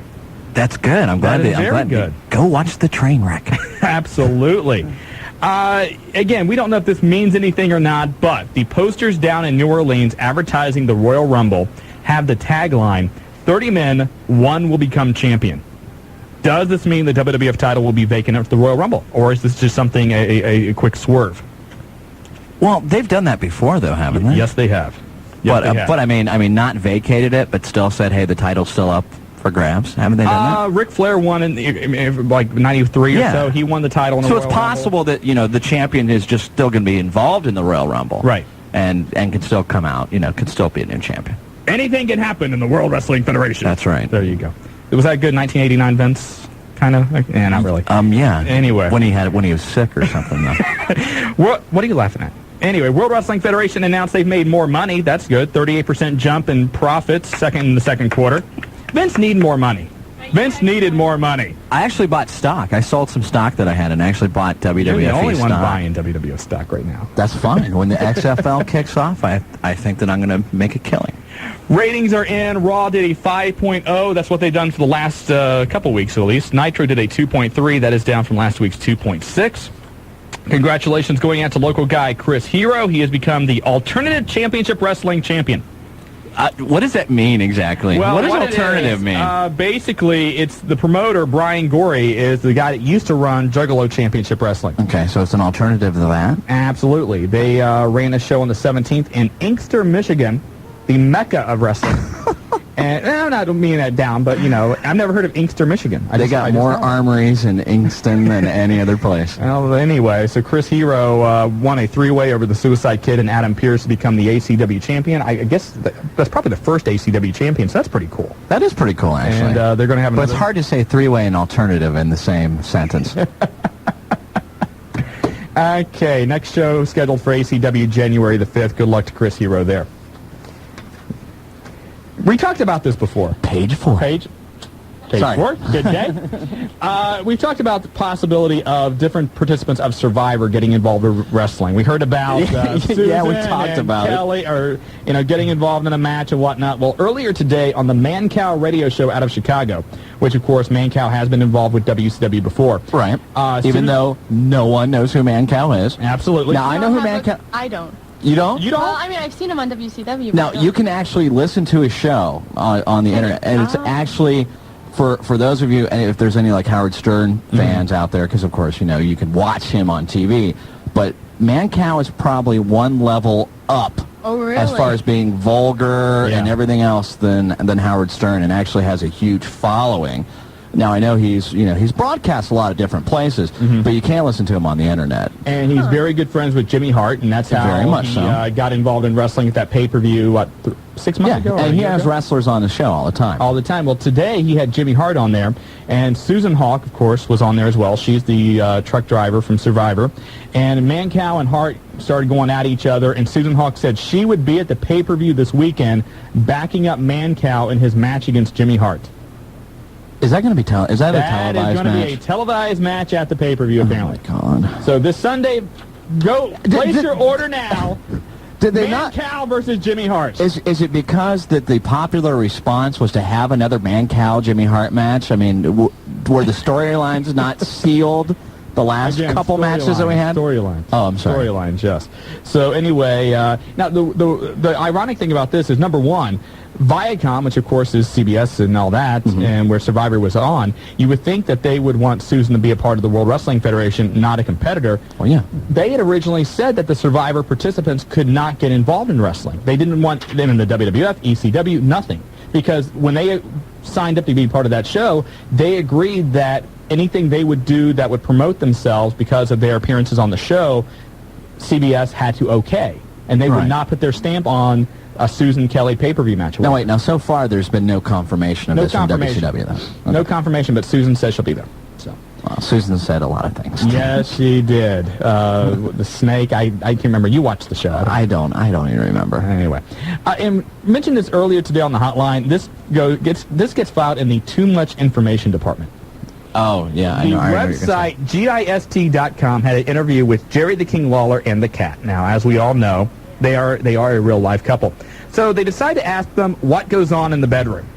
Why would you even want to ask? I don't know. Anyway. I'd ask the cat, but... They asked Jerry, and Jerry said, yeah, it's sort of like a wrestling ring in there. I'll tell you one thing. Sometimes I'll see her on TV wearing a certain outfit or wig, and I'll ask her later to duplicate that look just for me. I love it when she wears the black wigs. I don't want to hear that. Ew.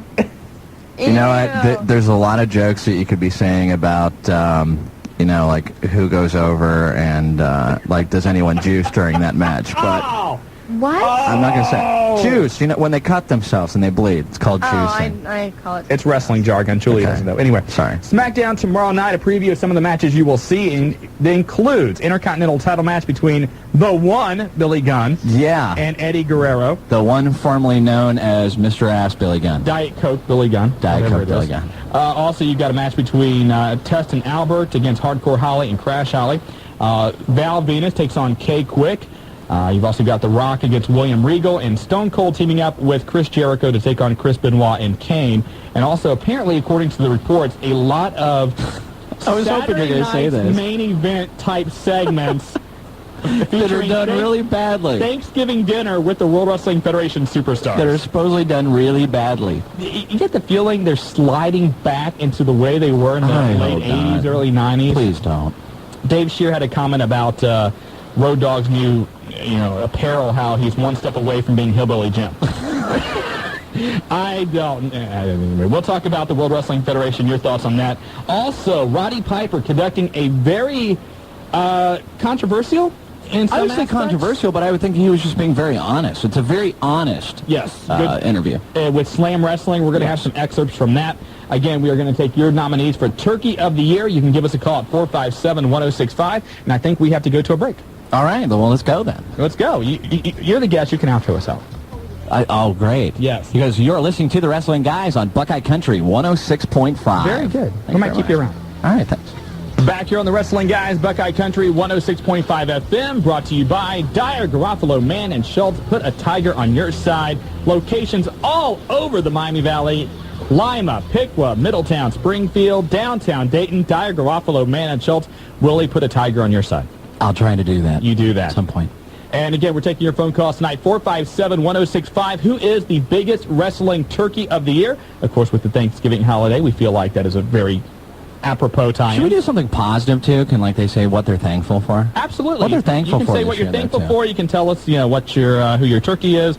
And we're going to take your calls in tonight. At the end of the night, we've got a few different prizes we'll hand out at random. Just, it's at random. We're in a giving mood. That's right. It is just a couple days before the start of the biggest shopping day of the year. So of course we're starting early. Absolutely. A couple things to keep you up to date on. First of all, some shows this weekend on Saturday night. Outlaw Championship Wrestling. It's at the Old Timers Banquet Hall in Fairborn. Bell time is going to be at 7 o'clock. And did I get that right? Yeah. Main event is going to be Khan versus the OCW champion Mayhem. For more information, you can call 229-8189. Also, this Saturday night, Violent Championship Wrestling is up in Urbana at the Urbana Fairgrounds, and you can go to their website, violentchampionshipwrestling.com, for the details about that show. Ought to be a good time this weekend. And, Shawn, you're going to be signing autographs at the OCW show, No. You're not going to go? I'm not going to go this Saturday. I am going to go to the Dr. Creep show a week from this Saturday. Okay. So you are going to go to that one? I'm going to go to that one, yeah.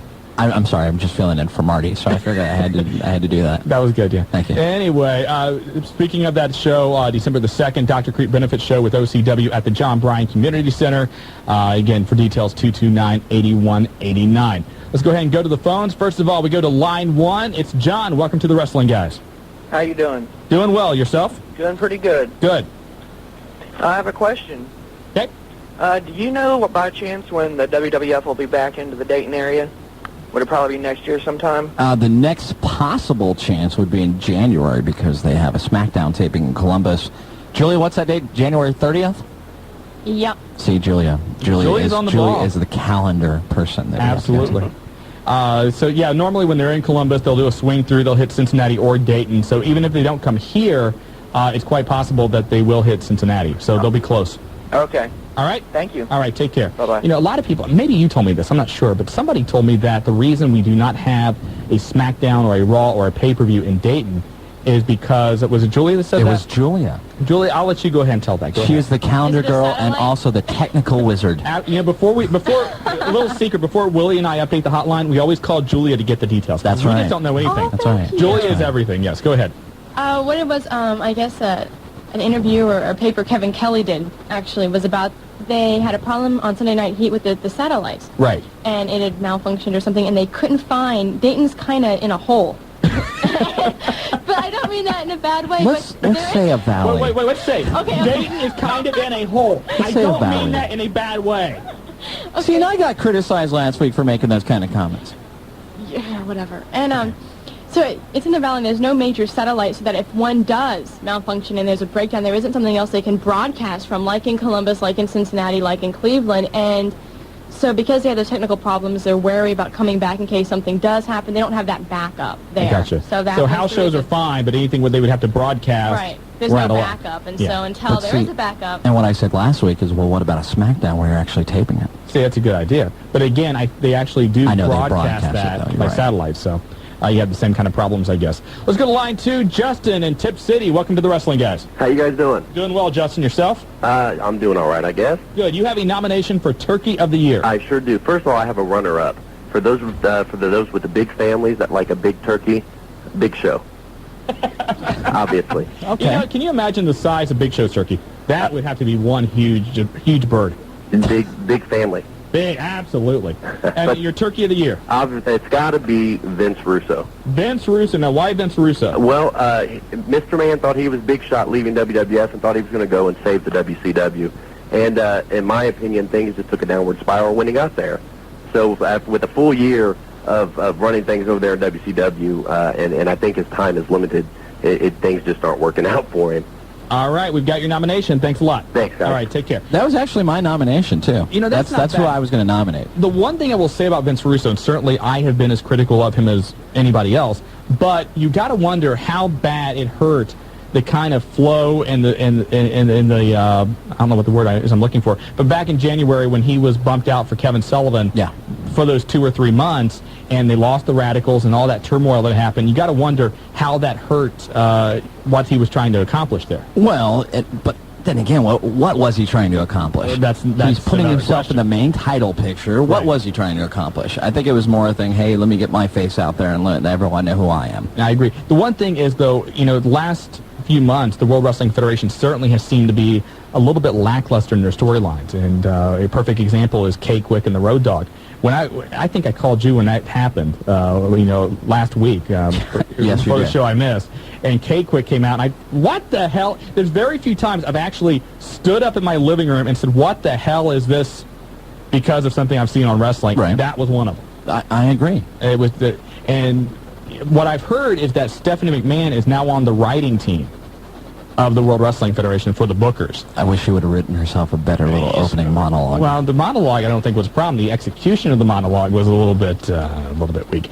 But you got to wonder how much of this she's contributing to, because Stephanie's 22, 23. When she was growing up, you know, everything was the cartoonish characters and everything else. True. And now you look and you got K-Quick, you got the Rappin' Road Dogg, you got the one Billy Gunn, and it just seems to be a lack of creativity. And say what you want to about Vince Russo, he did add a little bit of edge to the World Wrestling Federation when he was there. The thing that made him work in that company was when he had Pat Patterson and the others to kind of even him out and pull him back a little bit from becoming, all important. But let's not just blame the writers. You also have to blame Vince McMahon himself over that. And one of the reasons I think it is because he is really pulling back from all those things that made him successful. And I think one of the reasons he's doing that is because he now has stockholders that he has to answer to.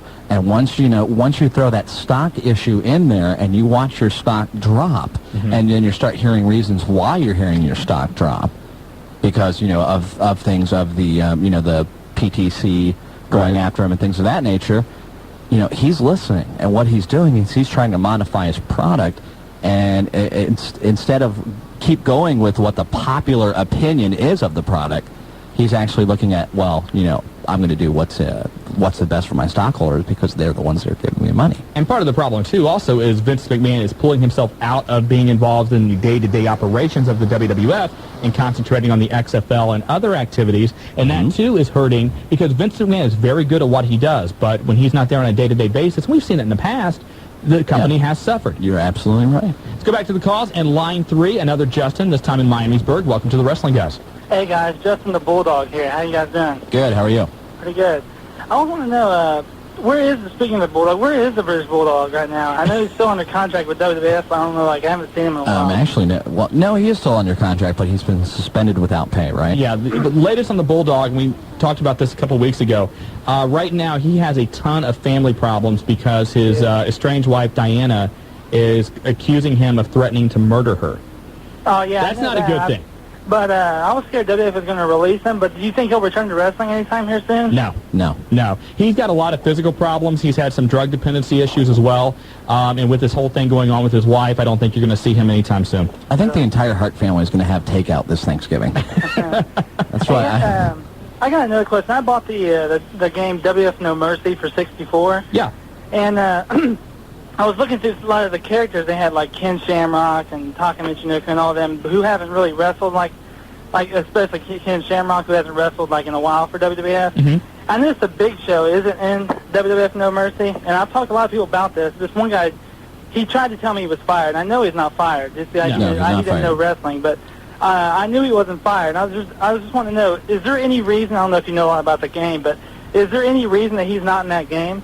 I don't know exactly why he's not in the game. A copy right here in my hand. We're giving away some copies of that tonight, and THQ has been sponsoring the hotline for the last few weeks, so we played the game and we know a lot about the game. And actually, the one thing is, if you go there's an option there called the SmackDown Mall where you go in, you can buy a shirt. Right, you can buy his shirt, but he is actually not in there, and I don't know why that is because I don't know. Really, I didn't know that. There's like 60. No reason. There's like 65 superstars, and he's not Big in Show's not one of them. I don't know if he is. If he got... Is the Brooklyn Brawler in it? I don't think so, no. But you know, I don't know if maybe there's some merchandising money they get because they're in the game, and this was something that's punishment for him. There's a creator wrestler. Is Mark Henry in it? Yeah, Mark Henry's in it. Mark Henry is in the game. Mark Henry's in the game. Even the Bulldog, he hasn't wrestled. Yeah, British Bulldog's in the game.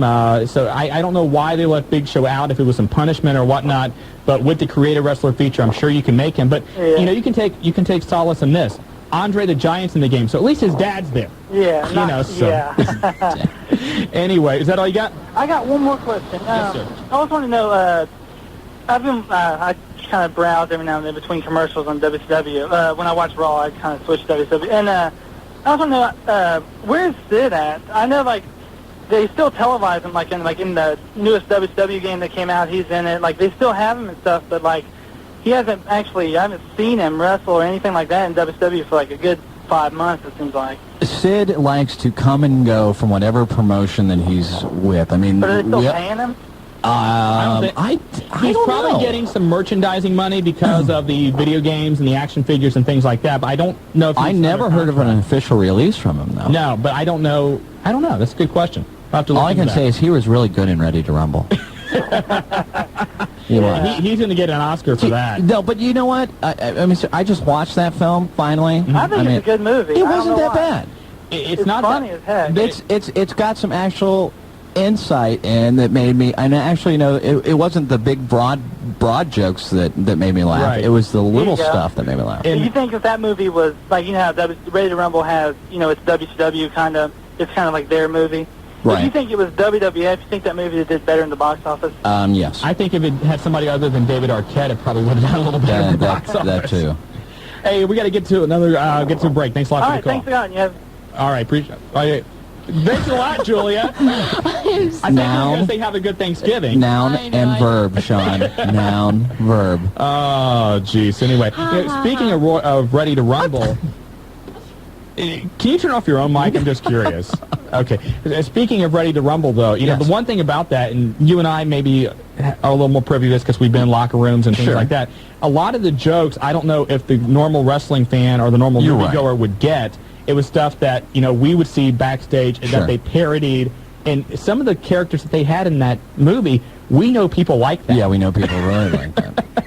And so that was the part that I found more entertaining about the movie than anything else. I agree. I thought it was a decent film. I mean, it's not something that I would run out and buy or anything. But every other movie.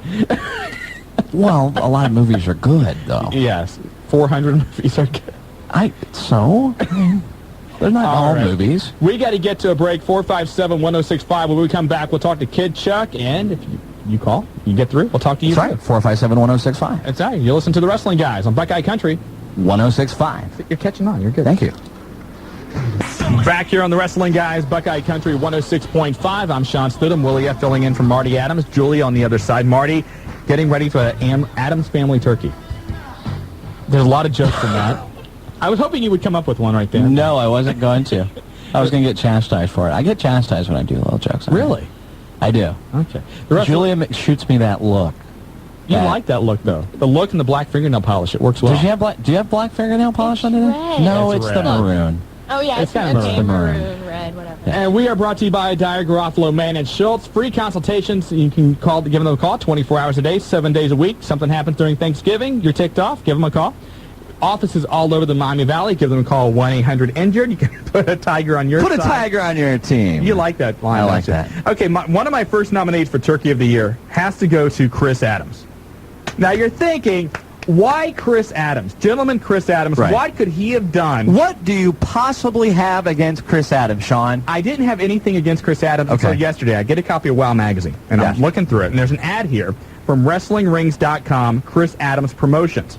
Now, Chris, of course, is no longer in WCW, really not a major factor in the wrestling scene. He wrestles independent. Yes.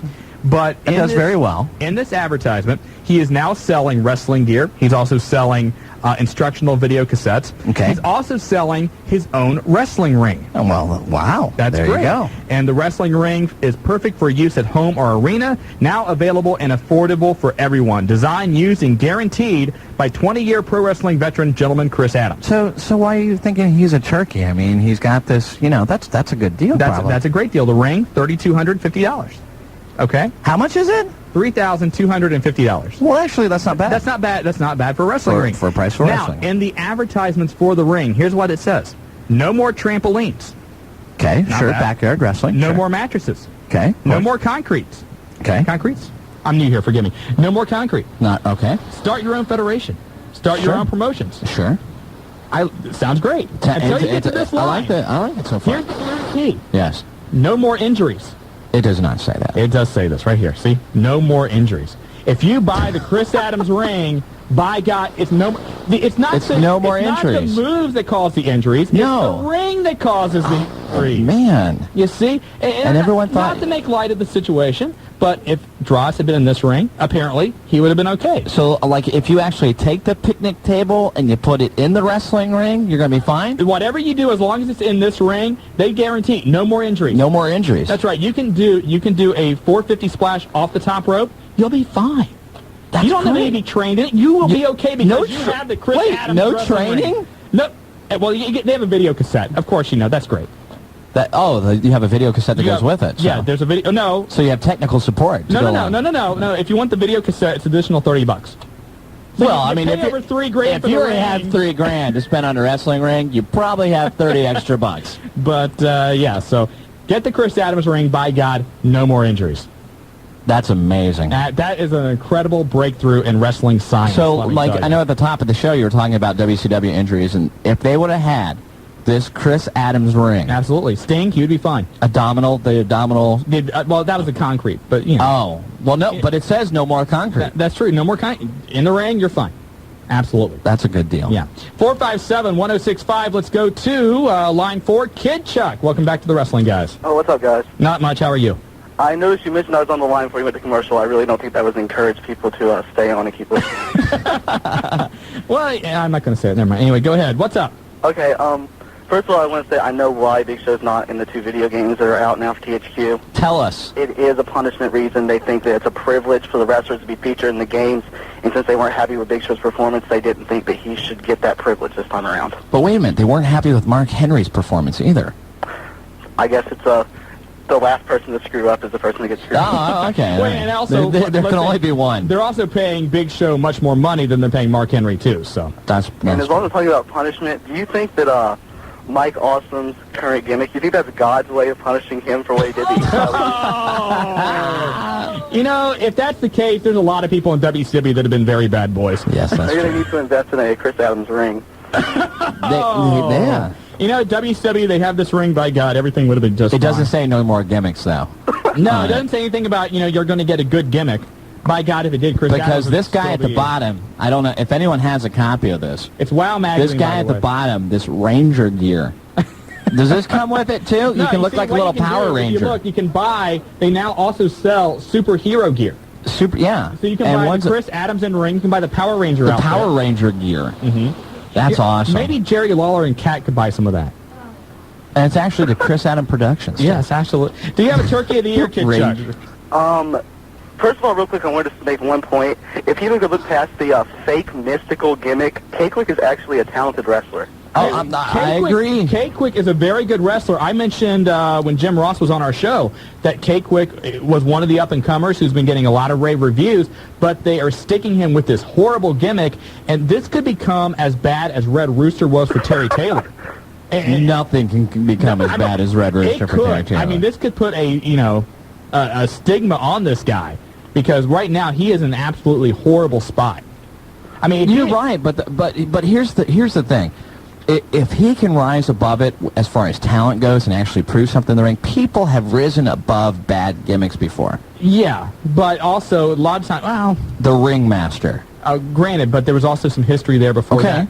And you also have, I mean, you can go back and look at some other cases, too, about bad gimmicks. The Smoking Guns, Billy Gunn has certainly risen up from that. Road Dogg as the roadie. I mean, there's a lot of examples there, but you hate to see a guy right out of the gate. I mean, go back to when he interfered with the Road Dogg and Regal. If Regal had been winning, dominating over the Road Dogg, then it makes sense. It's fine. I agree. K-Quick comes out, saves Road Dogg, and they all rap, and everybody's happy. But the way it just was, the way it worked out, except for the home viewer. Well, yeah, but Mick Foley and Deborah liked it. They did. That's true. So, okay. Anyway, Kid Check. What else? All right. As far as my turkeys, I have a tie. First of all, whoever came up with Mike Awesome's gimmick. Would that be Russo or Ferrara? Whichever one it is. Vince Russo's just a turkey anyway. Okay. Whoever came up with Mike Awesome's gimmick. And the other two is ICP. The ice, you know what? You are going to get so much You better be heat for that. careful because we've heard all the time the clowns are out there. Yes, they are. Well, I'd hate to upset the Juggalos. Yeah. All right, maybe take care, Kid Chuck. All right, later. All right, bye-bye. That's true. You don't want to upset the Juggalos. No. Because if you upset the Juggalos, that means that there's going to be some elementary school teacher that's going to have a really bad day tomorrow, or actually on Monday. I want to stress, Willie F. just said that. I did not. Now, I will say this. I have no...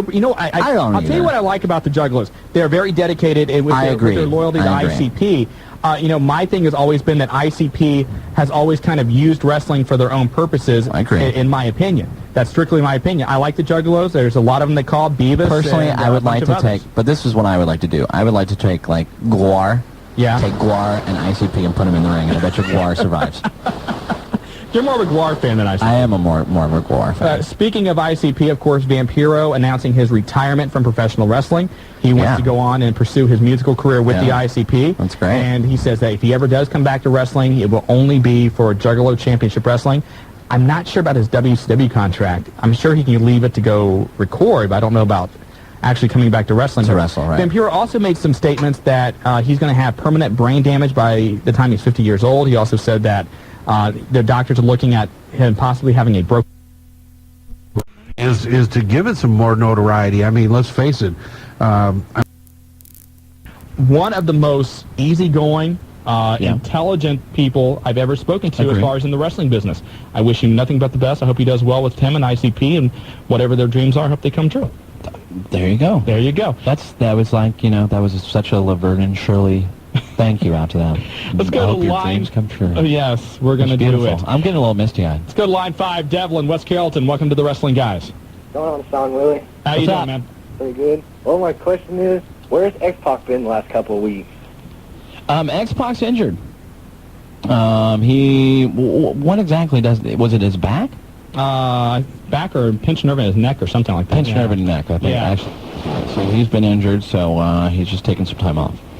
Also, I was looking at the Wild magazine the other day, and I was looking at the news and rumors page, and there was a rumor saying that Bart Gunn's going to come back, and he's going to join with, of course, the One now, and they're going to make a new DX. Do you guys have anything idea on that? No, actually, I think when I saw that same thing, I think it actually said they were going to reform the Smoking Guns.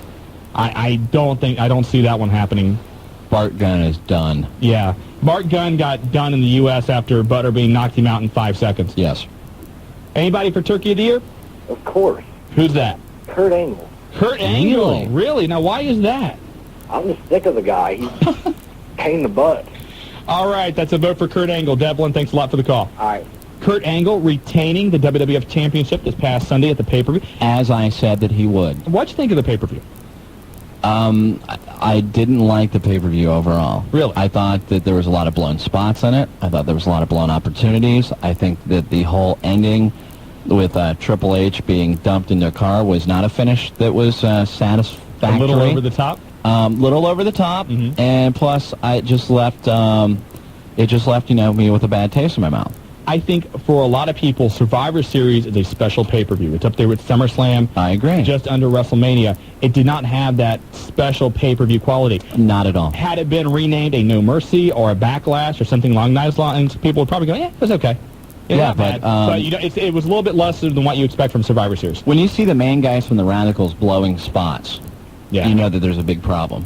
When you see Kane, now, even though, a lot of people are criticizing that Kane had to move over for Chris Jericho. Right. Okay, but, and this is the bad thing. See if people caught this or not. That's not too bad because he actually caught him. Yeah, okay? Exactly. Now, did you watch on the next night on Raw when Jericho did the same thing? Right. And he didn't hit him? Right. And he hit him right in the, right in the chest with his knees? Or what was the one blown spot that caught my attention the most on Survivor Series was during the Radicals 8-man tag, and I can't remember if it was Dean Malenko or Saturn. Dean Malenko and K-Quick? No, it was with Where China. they stopped in the ring and looked at each other it was for China. I think it was Perry Saturn had China from behind, and she rose her foot up to kind of kick him. Yeah. Oh, that's who it was. It was Perry Saturn. Went like 2 inches off the ground, came nowhere close. Exactly, and then he pretended that was pretty obvious. I mean, I saw that. He did the right thing, but yes, he did. She screwed up on the kick. Let's take one more quick phone call. Line 7, Ludlow Falls. It's Ice. Welcome to the Wrestling Guys on Buckeye Country 106.5. Hey, guys. Hey, what's up? I was just wondering, when is Triple H going to get another title shot? Well, Triple H has to recover from his back injuries first. No, he's got to recover from being dropped by a car. I'm sorry. Thank you. Well, the back injuries were from being dropped by a car, Are you watching these shows? I'm sorry. Hello. No, Triple H, we all know, going into the pay-per-view, had some back problems. He's going to take some time off, some well-deserved time off. He worked through those. But I assume that, by the Royal Rumble, hopefully he'll be a little bit better. I would certainly think that by WrestleMania, he'll be back in the title mix. Oh, I just wish Kurt Angle would lose it. That's just what I'm asking. So is Kurt Angle going to be your Turkey of the Year? Yeah. 2 votes for Kurt Angle. Wow. That's surprising. I am. No, I just don't like him. I think he's too big of... He overestimates himself. All right. Well, thanks a lot for the call. We got to get to a break, but 2 votes for Kurt Angle. We are taking your votes for Turkey of the Year. It is the Wrestling Guys on Buckeye Country 106.1. Willie, once again, back here in the studio. Thank you very much. No problem. Wrestling Guys brought to you by Dyer, Garofalo, Mann, and Schultz. Put a Tiger on your side 24 hours a day, 7 days a week at 1-800-INJURED. They will be there for you. Just like friends. Put a Tiger on your team. Absolutely. Hey, we mentioned last week that Gary Michael Capetta, legendary ring announcer, the author of the new book Body Slams, is going to join us tonight.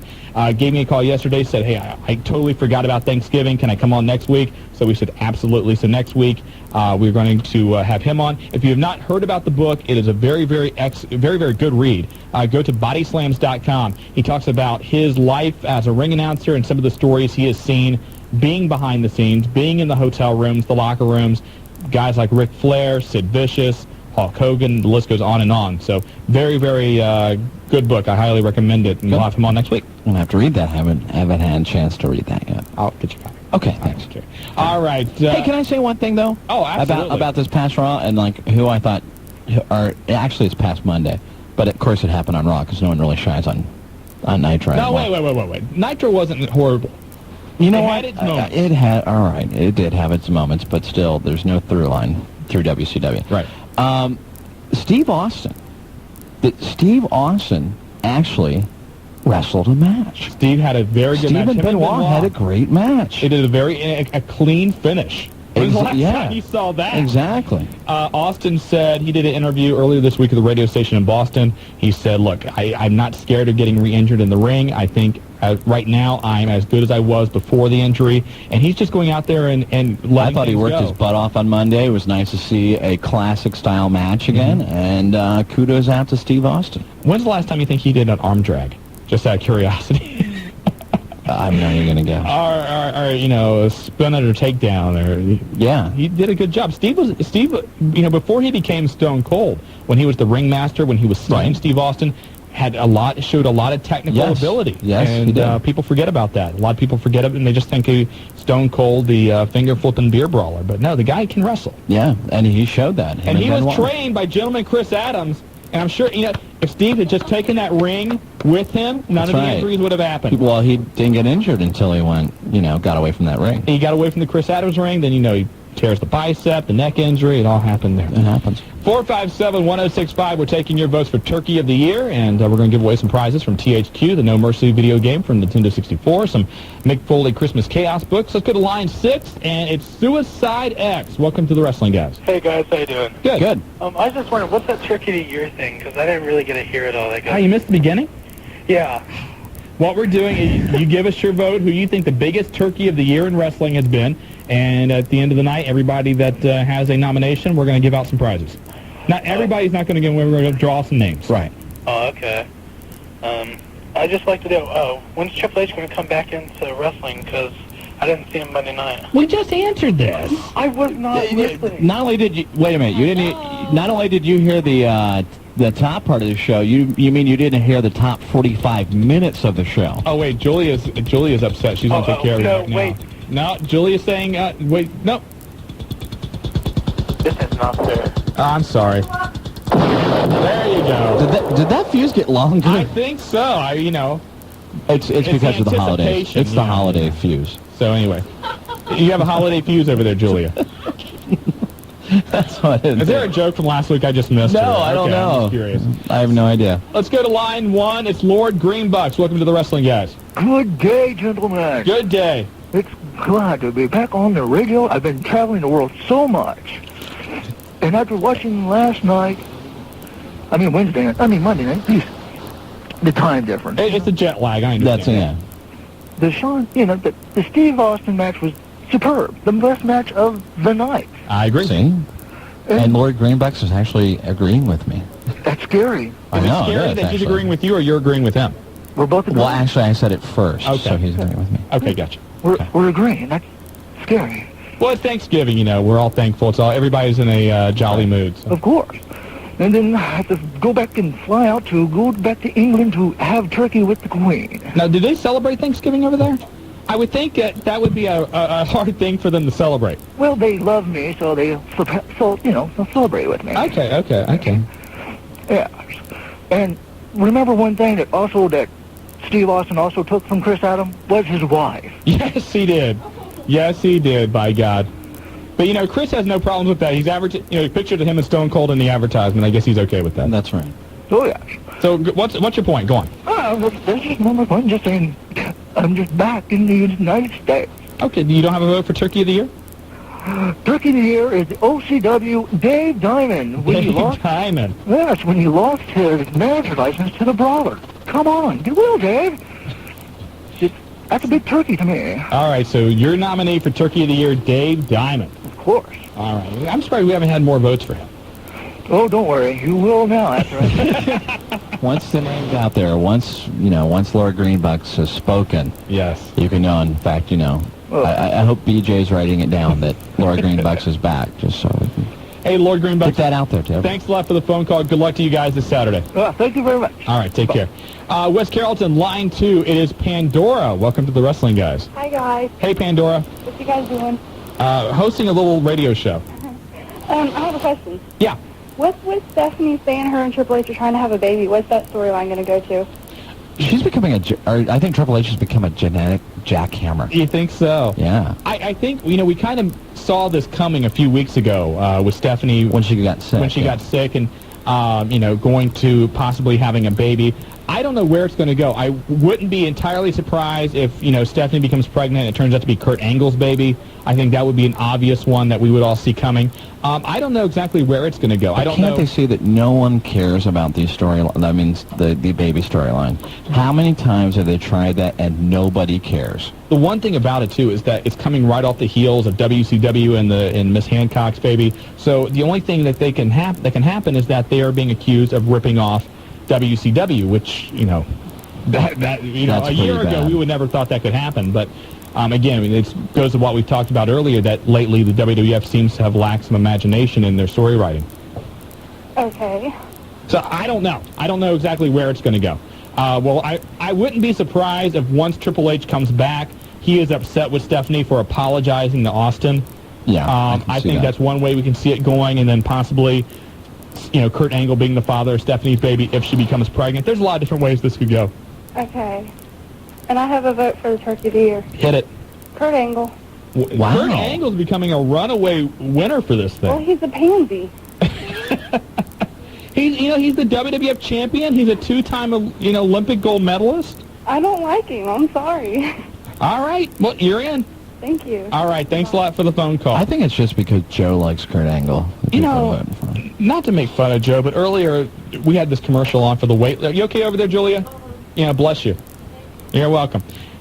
Are you a little under the weather? Do we need to get Joe in here? Do you need to tag out to Joe and bring him in to run the board? You're going to make it through?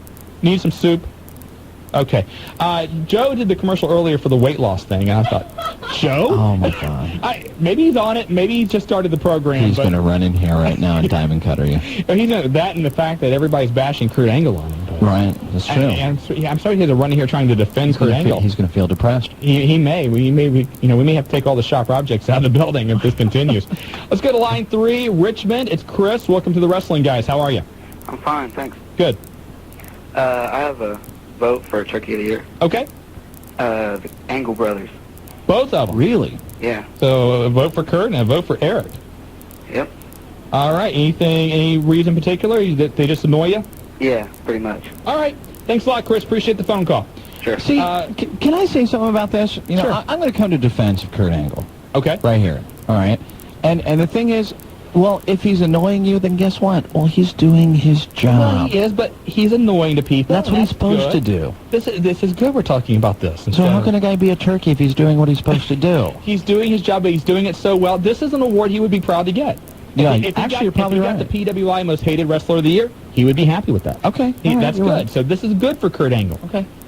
By the way, mentioning Pro Wrestling Illustrated, I haven't seen it yet, but supposedly the new issue, I don't know if it's on newsstands or the subscribers are getting it first, but apparently there is a quote from an Al Snow interview on this program about Mick Foley, and they attribute it to the Wrestling Guys in Ohio. Wow, so we're really? very happy about that. Thank you very much, PWI.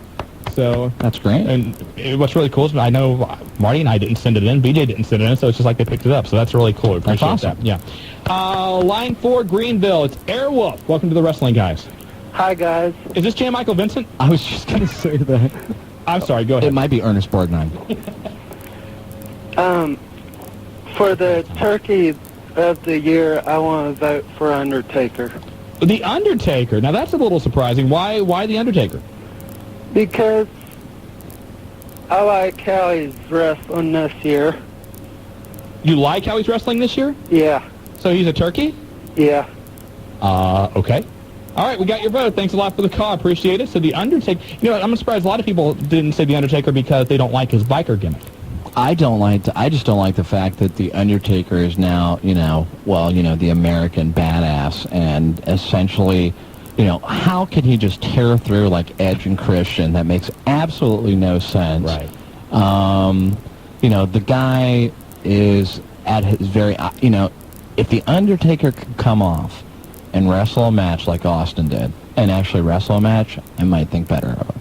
Well, certainly, the injuries and everything have limited him. He certainly has a lot more weight now than he did 10 years ago when he debuted. Of course, they kept hyping that up at the pay-per-view. The other thing they keep hyping at the pay-per-view is, well, there's been a new champion crowned every single year at the Survivor Series. So what does that mean? If you hear him talking about it, it's not going to happen. You could see that coming from 15 miles away. Yes. That Kurt Angle was going to win the title. The Eric Angle thing was a little surprising. They pulled it off. I liked it. I liked it a lot. I did too. So. And I have to admit, as far as the finishing move, I like the last ride. I think it looks like it's really pretty painful. But what about that pop whenever he caught Kurt Angle and was going to do the tombstone? Oh, yeah, absolutely. The pop the crowd gave, they wanted to see that move. I think people would like to see The Undertaker just go back, even though, it's comic bookish or whatever else you want to call it. That's how people prefer The Undertaker. Well, it's comic bookish watching him go through two guys like Edge and Christian like nobody's business. That's true. And, former WWF Tag Team Champions. So yeah, exactly. Let's go to, do we have to break? You want to break, Julia? Julia, you're in charge. We bow down to you. She has a cold, so I'm not sure if she can make those decisions. Okay, well, let's go ahead. We'll go to a break. We'll take care of her. Let her get some warm, some cocoa or something like that, and we'll come back. You're listening to The Wrestling Guys. Shawn Stidham, Willie F. Julia on Buckeye Country. 106.5. Back to The Wrestling Guys. See, this is how people like The Undertaker. The Ministry of Darkness, the dark music, the tombstone, Paul Bearer. Yeah. We are The Wrestling Guys. Shawn Stidham, Willie F. in for Marty Adams. We are brought to you by Dyer, Garofalo, Mann, and Schultz. Put a tiger on your side. Give them a call if you are in need of legal help at 1-800-INJURED. Put a tiger on your team. You practiced that all week long. I did, actually. In your sleep. You just laid there. Put a tiger on your team. And maybe a pickup line tonight. Go down to Dublin Pub afterwards. You might be able to use that. Anyway, we talked earlier in the show. I think it'd be grab a tiger by the tail. We talked earlier in the show. Roddy Piper recently conducted a online chat with Canoe and Slam Wrestling on their website. And that had some very interesting, very pointed comments about Vince McMahon, about wrestling in general. And one of the things was a question posed to Roddy is, why haven't pro wrestlers formed a union? And if you think back to Piper's appearance on Larry King, he started making the rumblings that he wanted to see wrestlers get together and form some kind of union. Make sure you clean it up. Yes, I have to. Okay. Piper said nobody had the guts. Grapefruits. The grapefruits or the guts, but I'm working on it. So Piper says he is now working on trying to form a union. And then the question, did you like Vince Russo's booking style? I'm just going to read this verbatim as much as I can. Let me tell you about Vince Russo. I used to know Russo when he was 100 pounds heavier in another business. The first time Vince Russo took power and Roddy was in his dressing room, he tried his first power play. He sent in Ed Ferrara with a sheet to my dressing room with an interview. It had a lot of profanity on it. I told him I don't do profanity. Profanity is gauged for lack of talent. I said to Ed, are you guys pretty thick-skinned? He told me nothing I could say could bother him. And I asked him he asked me what I was going to say. I told him, you and Vince were writing for McMahon the last year, right? Ed said cockily, yes. I said, then you're the two who killed Owen Hart, right? Oh. Wow. 2 minutes later, Bill Bush and Vince Russo were in Piper's dressing room, which I can see why. But yeah. Let's see, what else here is, Piper said that he's writing a book called, If You're Going to Die, Kid, Die in the Ring, It's Good for Business. Piper said this will not be the Disney version. If I can get it out of the hands of the lawyers, hopefully I can get it out soon. I would be very interested to read a book about Roddy Piper. He was actually one of my favorites when I was growing up. I was not a big fan of later in his career because I thought, well, his career has long since passed. But early Roddy Piper, if you ever get to see tapes of early Roddy Piper, that guy was good as far as the mic and everything, and you really hated him. But I mean, I always loved the bad guys growing up, though. You? Yeah. You? Go figure. That's surprising. Speaking about that, wait, you missed one comment that already made on there. Didn't he say something about as far as that they talked about his acting career or something? And he said now he's going to try to revive that because he's embarrassed by what he's done. I haven't seen that part of it. Okay. It's like on the first page. I'll have to look at that. Okay. And I'm thinking, what? He's going to try to outdo Hell Comes to Frogtown? Can you outdo Hell Comes to Frogtown? No, I don't think you can. Or They Live? They Live is great. Don't even knock They Live. I'll come over there. I'm watching They Live is great. They Live had like a 45-minute wrestling match in the middle of the movie. That is was awesome. It was all back suplexes. That was the only move they kept doing. One back suplex after another. You know, I don't want to go off here, but They Live has the greatest line ever in a movie. What's that? I've come here to do two things: chew bubblegum and kick butt, and I'm all out of bubblegum. The best line ever in a movie. A couple of the other things, again, this is the Slam Wrestling online chat session with Roddy Piper. What are your, out of everybody, is there anybody you never got a chance to fight that you regret you didn't get to hook up with? Piper. I've had over 7,000 pro wrestling matches. There would be only one that I could think of that I could shoot with and wrestle as long as it's in the ring, and that's Junior. And I'm not talking about Bob Orton Jr. He's talking about Vince McMahon Jr. So he also, let's see here, what else can we get to here? He talks about how come he only received one title run while in the World Wrestling Federation. When he was 19, he won the light heavyweight championship in Los Angeles. The next day, my bag was 10 pounds heavier, but my bank account was the same. I have turned 3 world championships down. The only people that need title belts are the ones who can't get over by themselves. He's absolutely right. That's the same philosophy Jake Roberts had, too. Yes. Was that, you know, hey, titles don't mean that much. They do not mean that much. And as Jim Ross said a couple weeks ago here, they don't really count wins and losses anymore. So no, they don't, and they shouldn't. When talked about who does he think the most promising wrestler to come out of Stu Hart's dungeon was, he says promising. He doesn't know Lance Storm, but he knows Benoit and Jericho, and he thinks they are the future because they arrive at the same goal, but they take different paths. There was another comment he made in here, too, I want to find. This is a pretty long interview, by the way. Oh, by the way, what was it like working with John Carpenter on the film They Live? Pain in the ass.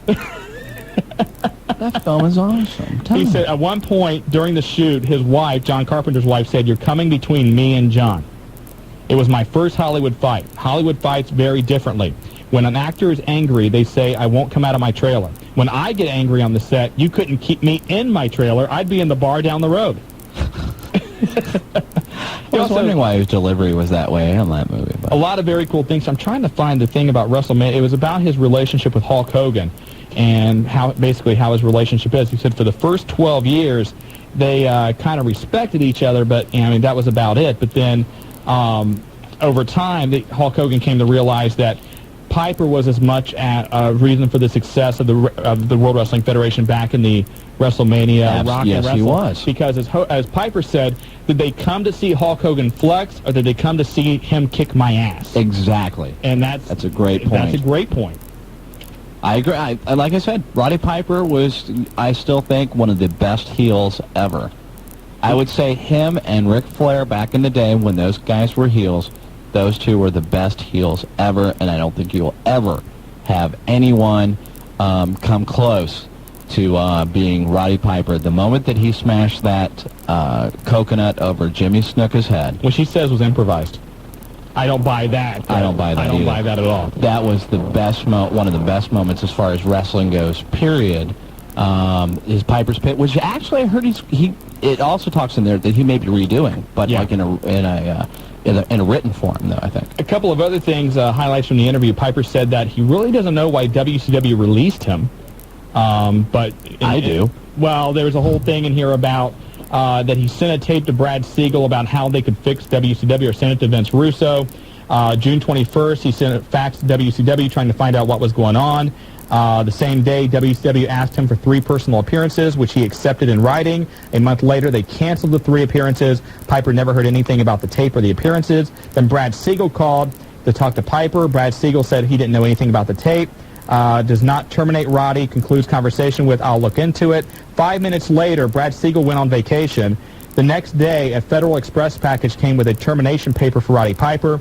The conversation with Brad Siegel took place July 21st. The Federal Express package came in July 22nd, dated July 19th. Interesting. So the paperwork had already been done, and he was upset with Siegel, obviously, for not telling him on the phone. He also did not agree with Bret Hart being released because of the concussion. He thought Goldberg should have been fired, which I don't agree with. Goldberg kicked Bret Hart in the course of a wrestling match. It wasn't anything outside the line, so to speak. Accidents happen. Accidents happen in wrestling, and that was an accident. Should Bret Hart have been terminated? Maybe, maybe not. That's up for discussion, but certainly Goldberg should not have been fired for that action. I agree. And again, go to Slam Wrestling, and you can read all about the interview. A very lengthy interview, but very informative, very well. He's got a lot of good things. I actually really want to see a book by him. Will a union happen? No, it will never happen. No, I agree. I think I can't remember who exactly said it the best, but they said the wrestlers would never trust each other enough to do it. As soon as if 10 people were in a room and they all said, okay, we're going to form a union, one of those 10 would go to the boss, Vince, or whoever it is, Brad Siegel, and say, hey, those guys are getting ready to form a union. Exactly. Those guys would be fired. They would be pushed down on the card, and that one guy who was the rat, so to speak, would get elevated. Would you get elevated? 457-1065. Let's go to line 5 in West Milton. It is Grimlock. Welcome to the Wrestling Guys. How are you guys doing? Good. Fine. I'd just like to know, why did Billy Gunn change his name from Mr. S to the One? PTC. Yeah, that's exactly why. PTC. The Parents Television Council has put a lot of pressure on the World Wrestling Federation. We've certainly heard about, Coca-Cola and other sponsors pulling their advertising. Another reason, and it may be a minor reason, but it's really hard to market Mr. Ass to Toys R Us and to the different toy companies, video game companies that the World Wrestling Federation, is pushing towards. I understand. I think it's because that song sucked. The song it's much better than the One. I can't believe that song actually was getting airplay too on a lot of stations. I'm an ass man. Yeah. Yeah, the line I'm gonna stick. No. Anyway, anything else, Grimlock? Yeah, I want to know who would probably beat Kurt Angle for the title. You got to wonder at how long the feud with The Undertaker is going to go. Certainly right now he's in the catbird seat. Again, it also depends on how long Triple H is going to be out. That's a factor in it as well. If they're going to bring The Rock into the title picture. And again, right now, the advertisements for the Royal Rumble say that, 30 men, one will be champion. Does that mean that between now and the Rumble, somehow the title will become vacated and that the winner of the Rumble will become the champion? Oh. I think you guys shouldn't blow up Suicide. We shouldn't? No, he's a nice person. He said, please do not blow me up. Well, yeah, but anyway. I voted for Angle. You're voting for Kurt Angle right now may run away with the Turkey of the Year award. This is a good possibility. I think someone needs to empty his diaper. Okay. Let's go to line 6. Thanks a lot, Grimlock, for the call. Appreciate it. Empty his diaper. Some visuals we just don't need here on the Wrestling Guys. No. Line 6, it's Marines. Welcome to the Wrestling Guys. How you doing? Doing fine. Yourself? On a family vacation for Turkey Day, and I'm waiting for Christy Brinkley to pull up and flirt with me.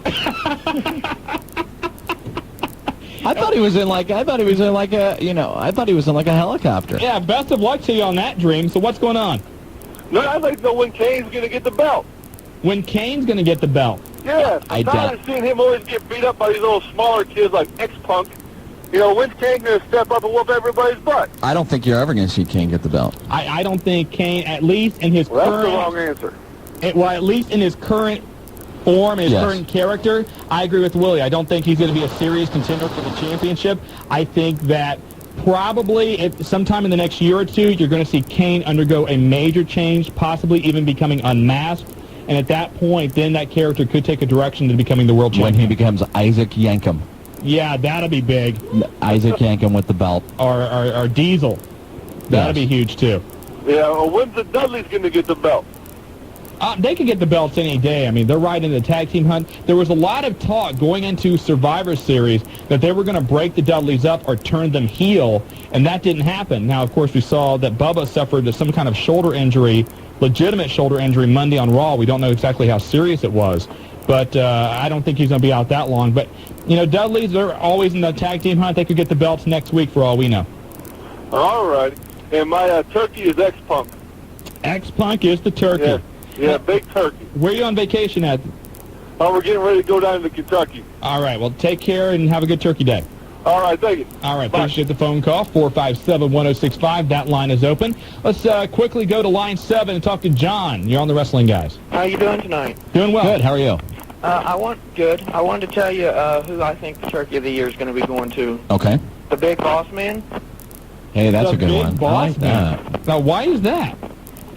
I just think he needs to change his wrestling attire, like his SWAT team shirt or. So you want him to become a raid trailer again, or would you like him to Big become Bubba?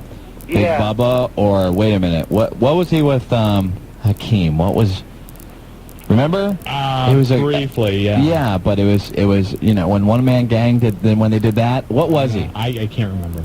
Come on, Shawn, you're supposed to know these things. I try to black out. I'm sure you have one of them. You probably have the doll of it. What is it? Shut up. Anything else? No, thank you. Okay, we got your nomination. Thanks a lot. Play with you at the doll.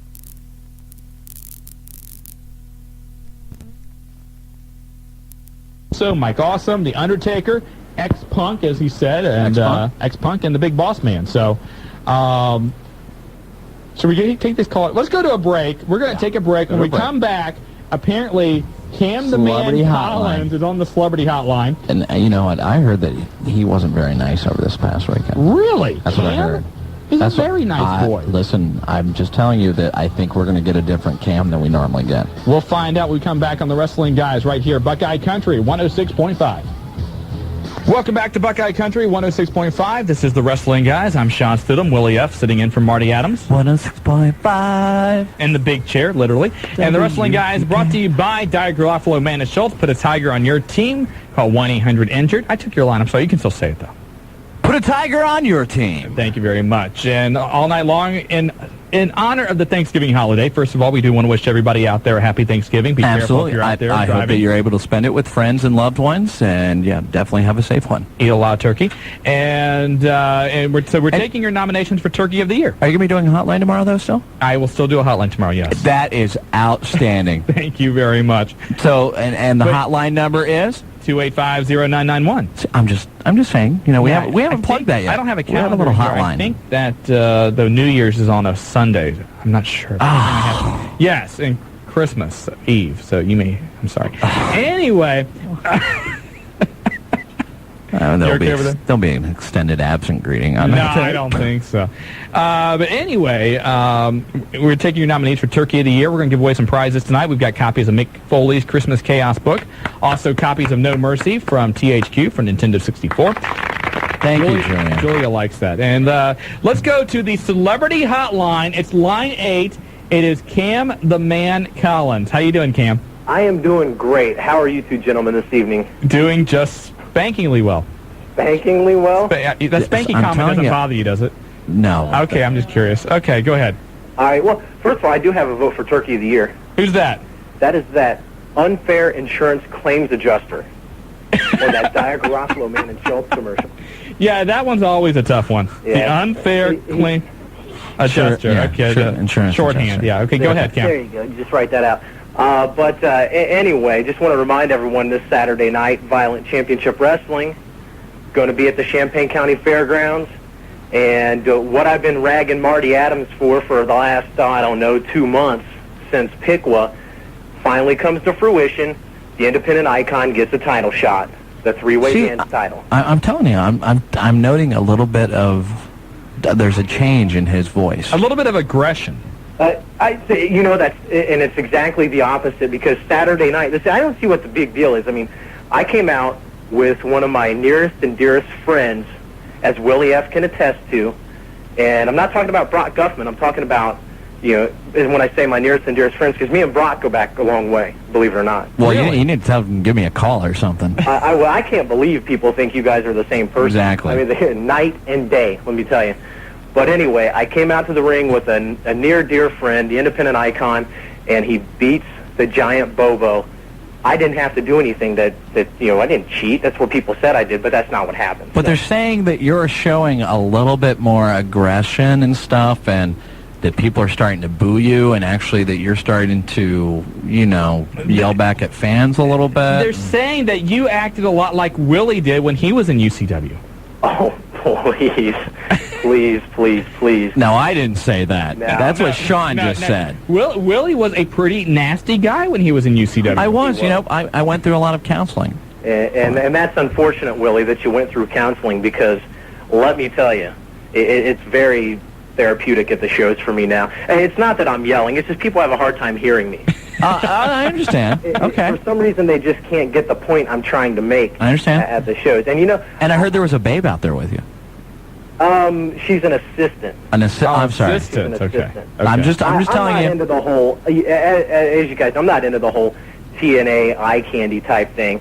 I need some assistance outside, and it was good that she was out there because Kurt Chaos was trying to maul me outside the ring when I was doing nothing. So, Cam, what you're trying to tell us is you're really not into women. And that's not what I'm not, Shawn. I'm a family man. This is a family I'm sorry. Jeez. I don't even know why I call here anymore. See that? You wonder why I'm aggressive. Anyway, this Saturday, a lot of stuff going on at the WCW show. For details, people can call 285-0289. There's going to be that wicked 5 Deadly Sins match. Now explain that match. Explain that. It's kind of tough to explain. Basically, 5 Deadly Sins represent basically 5 different weapons. You know, things like thumbtacks and... It was like light rods, those big bulbs, those long... Fluorescent tubes. If there's one thing you guys know about, it's rods. And that's what I'm talking about, light rods.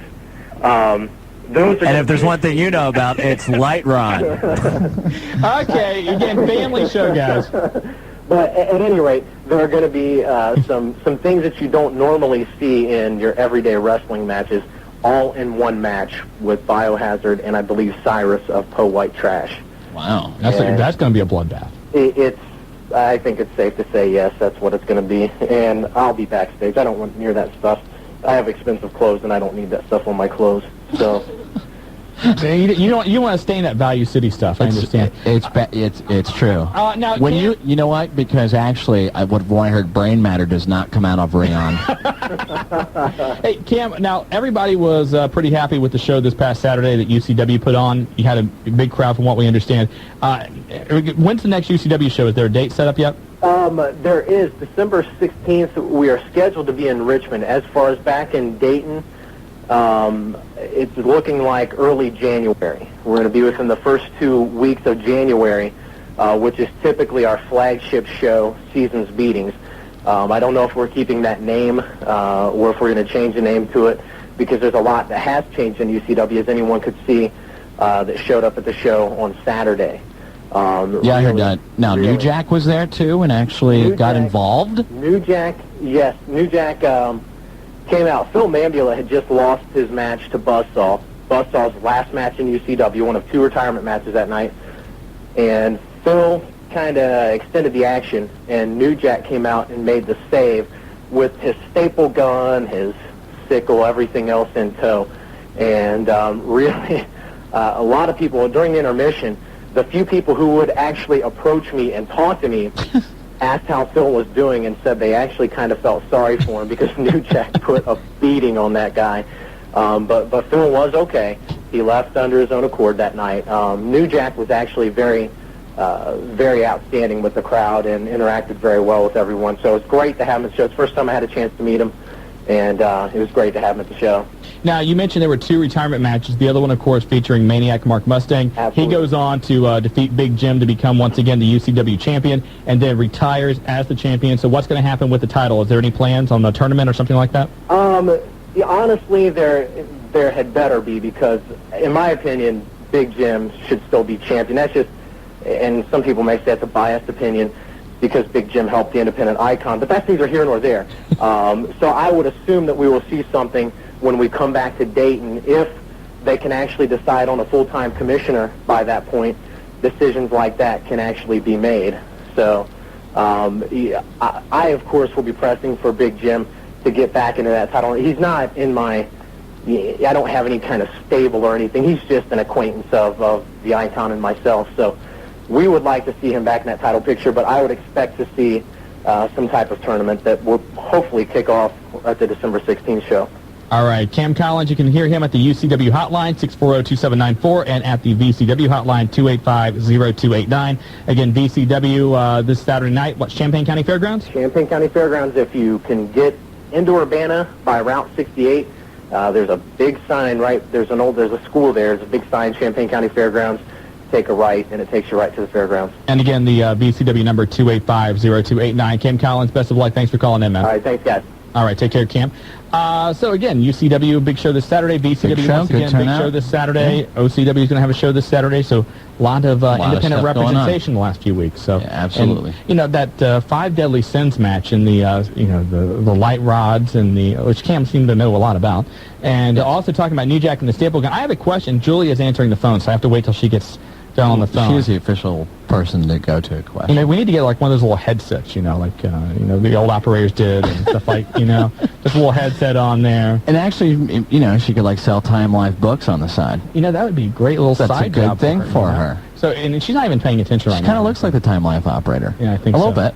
Yeah, anyway, by the way, we are still taking your votes tonight for the Turkey of the Year. You can give us a call, 457-1065. Now, Julia, about a month or so on this show, you said you would like to go through a table, correct?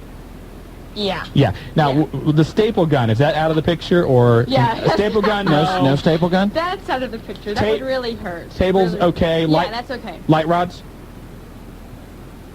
I don't know. Okay, well, just curious. Just no staple gun, please. No staples. No staples. But light rods, maybe.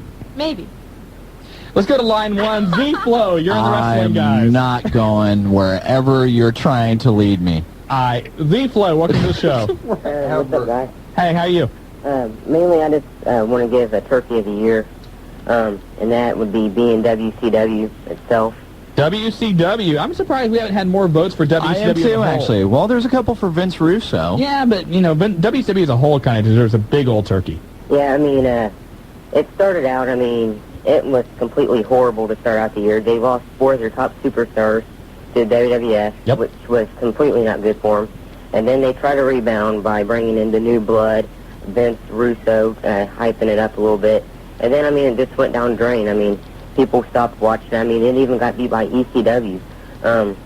I turned it back on like in August or September, and I see this, or hear this Mark Madden guy, and he is one of the worst announcers I have ever heard in my life. Absolutely. I think, Mark Madden, maybe in the last half hour we can get some votes in here for Mark Madden. He would like a turkey, though, He would like a turkey. You know what, though? The bad thing is, it's like Mark Madden, if he's turned down a little bit, as far as his personality, if he's turned down to like a 6, instead of like on the 11 that he's on right now, because these things go to 11. Sorry, of course. Yeah, little Spinal Tap reference there, Spinal Tap reference. He's actually not that bad. If you ever listen to the WCW live show that's on the internet, when he comes on, he knows a lot about wrestling.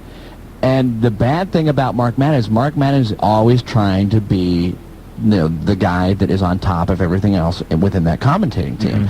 The thing that Bobby Heenan did is the reason that you notice Bobby Heenan so much is because he underplayed a lot of it, and he just shot stuff in, and you actually had to think about it, whereas Mark Madden is so over the top that, of course, it really does become irritating. Mark Madden also is a very good writer. Absolutely. He got his start doing newsletters and wire sheets and on the internet. And isn't he still the voice of the Pittsburgh Penguins?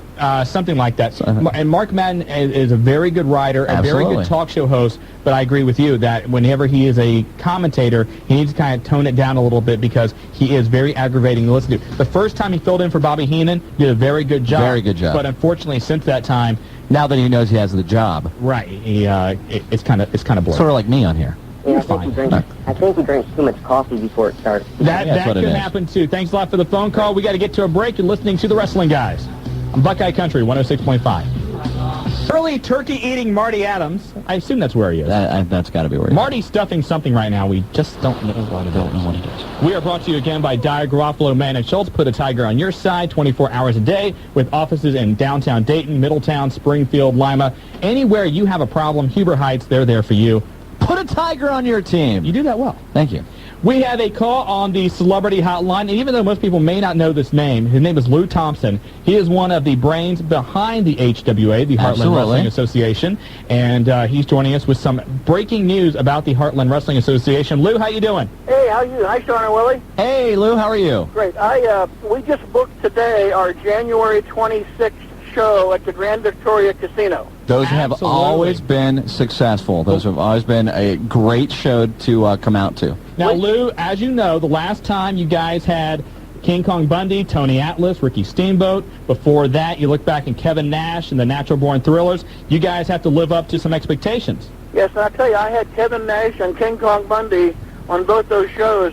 I had him in my front seat the next day, taking him to the airport. Those two boys fill up a front seat. Well, Bundy could fill up an entire SUV. Yes, he's a legitimate 6'3", 465. So, when's the show again? January 26th? January 26th, and here's some breaking news. The Big Show and Mark Henry will wrestle each other in the main event. Wow. Wow, that's great. Now, you guys realize you have to reinforce the ring. That's right. And also, there's going to be a really interesting event in the middle of the match. And here's the interesting event. GQ Masters and Brock Guffman will have a microphone battle with Jimmy Cornette. Really? That should be interesting. It's kind of a debate. It's going to be like who's the best manager on the mic, and our two guys, Brock Guffman and GQ Masters, I'm sure will hold their own with the master Jimmy Cornette. Now, that sounds great. Is Brock and GQ going to be on the same team, or are they? It's like a three-way dance. It's a three-way, and then each of them will bring out a wrestler, and they'll have at it. Well, that sounds great. That's going to be exciting. And Big Show and Mark Henry, we've talked a lot about them. And according to Jim Ross, they both lost a lot of weight. They look like their conditioning's improving. That could be a very interesting match. Yes, we're also flying a yet to be named because we haven't signed it yet. A lady wrestler up from Florida who will wrestle Helena Heavenly in a legitimate women's wrestling match. Wow, Helena's actually going to have some action on the show. Helena went south about 3 weeks ago and had a match with this lady, and they're going to settle their differences on January 26th. Right at the Grand Victoria. That sounds great. The second bit of breaking news, Shawn and Willie, is that December the 12th, at the brand new gleaming Heartland Wrestling Association 6,000 square foot, 2 rings, gleaming offices location is our first of many absolutely free shows. Really? Wow. In our gym, we're going to put in 50 chairs, and for those folks that are listening in the Dayton area, there'll be a map on our website, hwaonline.com.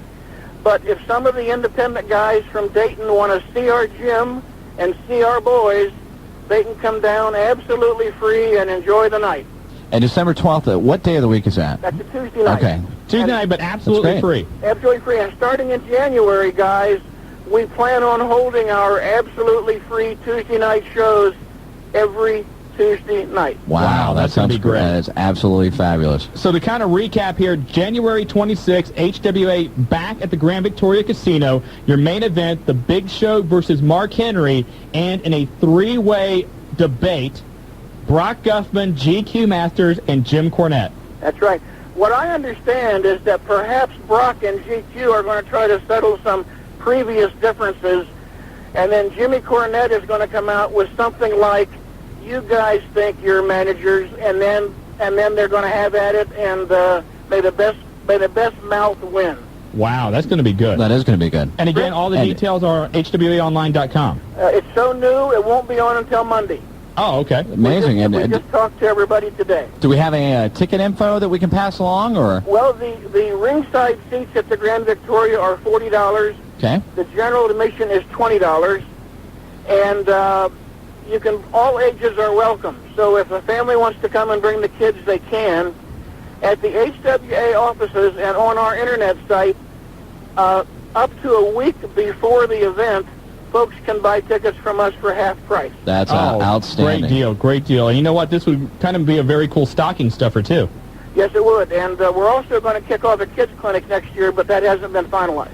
That sounds great. Lou, as always, you're always down there bringing great things to the HWA and actually great things to the wrestling fans in this area. So kudos out to you. And for those folks who enjoy our website, in early January, we will have our 2001 season fully published, and right now we have 36 dates filled in 2001. Oh, that is incredible. You guys doing a great job. Thanks for the time. All right, Lou, anytime. You've got the hotline number, so appreciate it. Bye-bye. Thanks, Lou. So Brock Guffman GQ Masters, and Jim Cornette. Maybe you should go, because this would be your chance to see Brock Guffman. I will actually be able to, I'll actually be able to see what he does. I've heard there's like backstage heat between GQ and Brock. It'll be interesting to see that brought out in the ring. I think there's actually stuff that's going on in front. You know, I mean, supposedly, from what I've read, and I've been following the story, I guess Brock Guffman, caused, the title belts to switch to his guys in the A squad. Oh, really? Yeah. And so, him and GQ were supposed to be friends, and now, there's a lot of tension there. And then you throw Jim Cornette into the mix. That's going to be even more tension. Can either of those guys, hold their own on the stick with Cornette? I don't know. It's going to be good to see. It'll be interesting. Again, January 26th, the Big Show Mark Henry main event, HWA at the Grand Victoria Casino, and a three-way microphone debate between Brock Guffman, Jim Cornette, and GQ Masters. I'm going to try and get Brock on the show to talk about this. That would probably be a really good idea. We'll have to work on that. Let's get back to the phone calls and go to line 5 in Miamisburg. It's Prince. You're on the Wrestling Guys. Prince. Yes. How you doing? Pretty good. Did you have a good time in music hall last night? Well, I just want to give a shout-out. Didn't get it. Okay, go ahead. All right, I'm giving a shout-out to the Nightmare Randy Kirby. That's all you want? Yeah. Okay, thanks a lot for the call. All right. It's the Friends Network here. It's the Dateline. It's Dateline, yes. Singles line. What's the guy? I'm Adam Carolla, and you're Dr. Dr. Drew. Dr. Drew. Well, yes. actually, no, you're Dr. Drew. I've got the tie on and everything else. I'm Adam Carolla. You can be Adam Carolla. Okay. What's Julia? No, well, they have a girl on there, but I don't know. Yeah, okay. Whatever her name is. Okay. And we can ask Julia about all kinds of things. She can be the porn star that they always have in as a guest. I know she's always aspired, to... That's right. Let's go to line 2. Exactly that. Let's go to line 2, the Undertaker guy. You're on the Wrestling Guys. How you doing tonight? Doing fine. Do you have a vote for Turkey of the Year? Well, I got two of them. Okay. One's that Twinkie-looking Mark Madden. The Twinkie-looking Mark Madden. He's all sponge and fat. Okay. I've never touched Mark Madden to find out if he's spongy, but I'll take your word for it. And then Willie F. New Willie F. What? Now, why Willie F? I like the old Willie F. Really? Yeah, I mean, he's being nice to everybody. Come out, Willie. Well, see, and the whole thing is, though, too, I heard, this Brock Guffman guy stole, a lot of my stuff. Really? That's what I heard. That's even more for you to, really just lash out at this guy. I should lash out at him. You should. Because I guess he's trying to impersonate me. Jeez. Or, what I used to do. And I'm sick and tired of people insulting Kurt Angle. See, I agree with you. I mean, if Kurt Angle's irritating, then that means... from Kentucky to begin with. Oh, God. Yeah, and what else?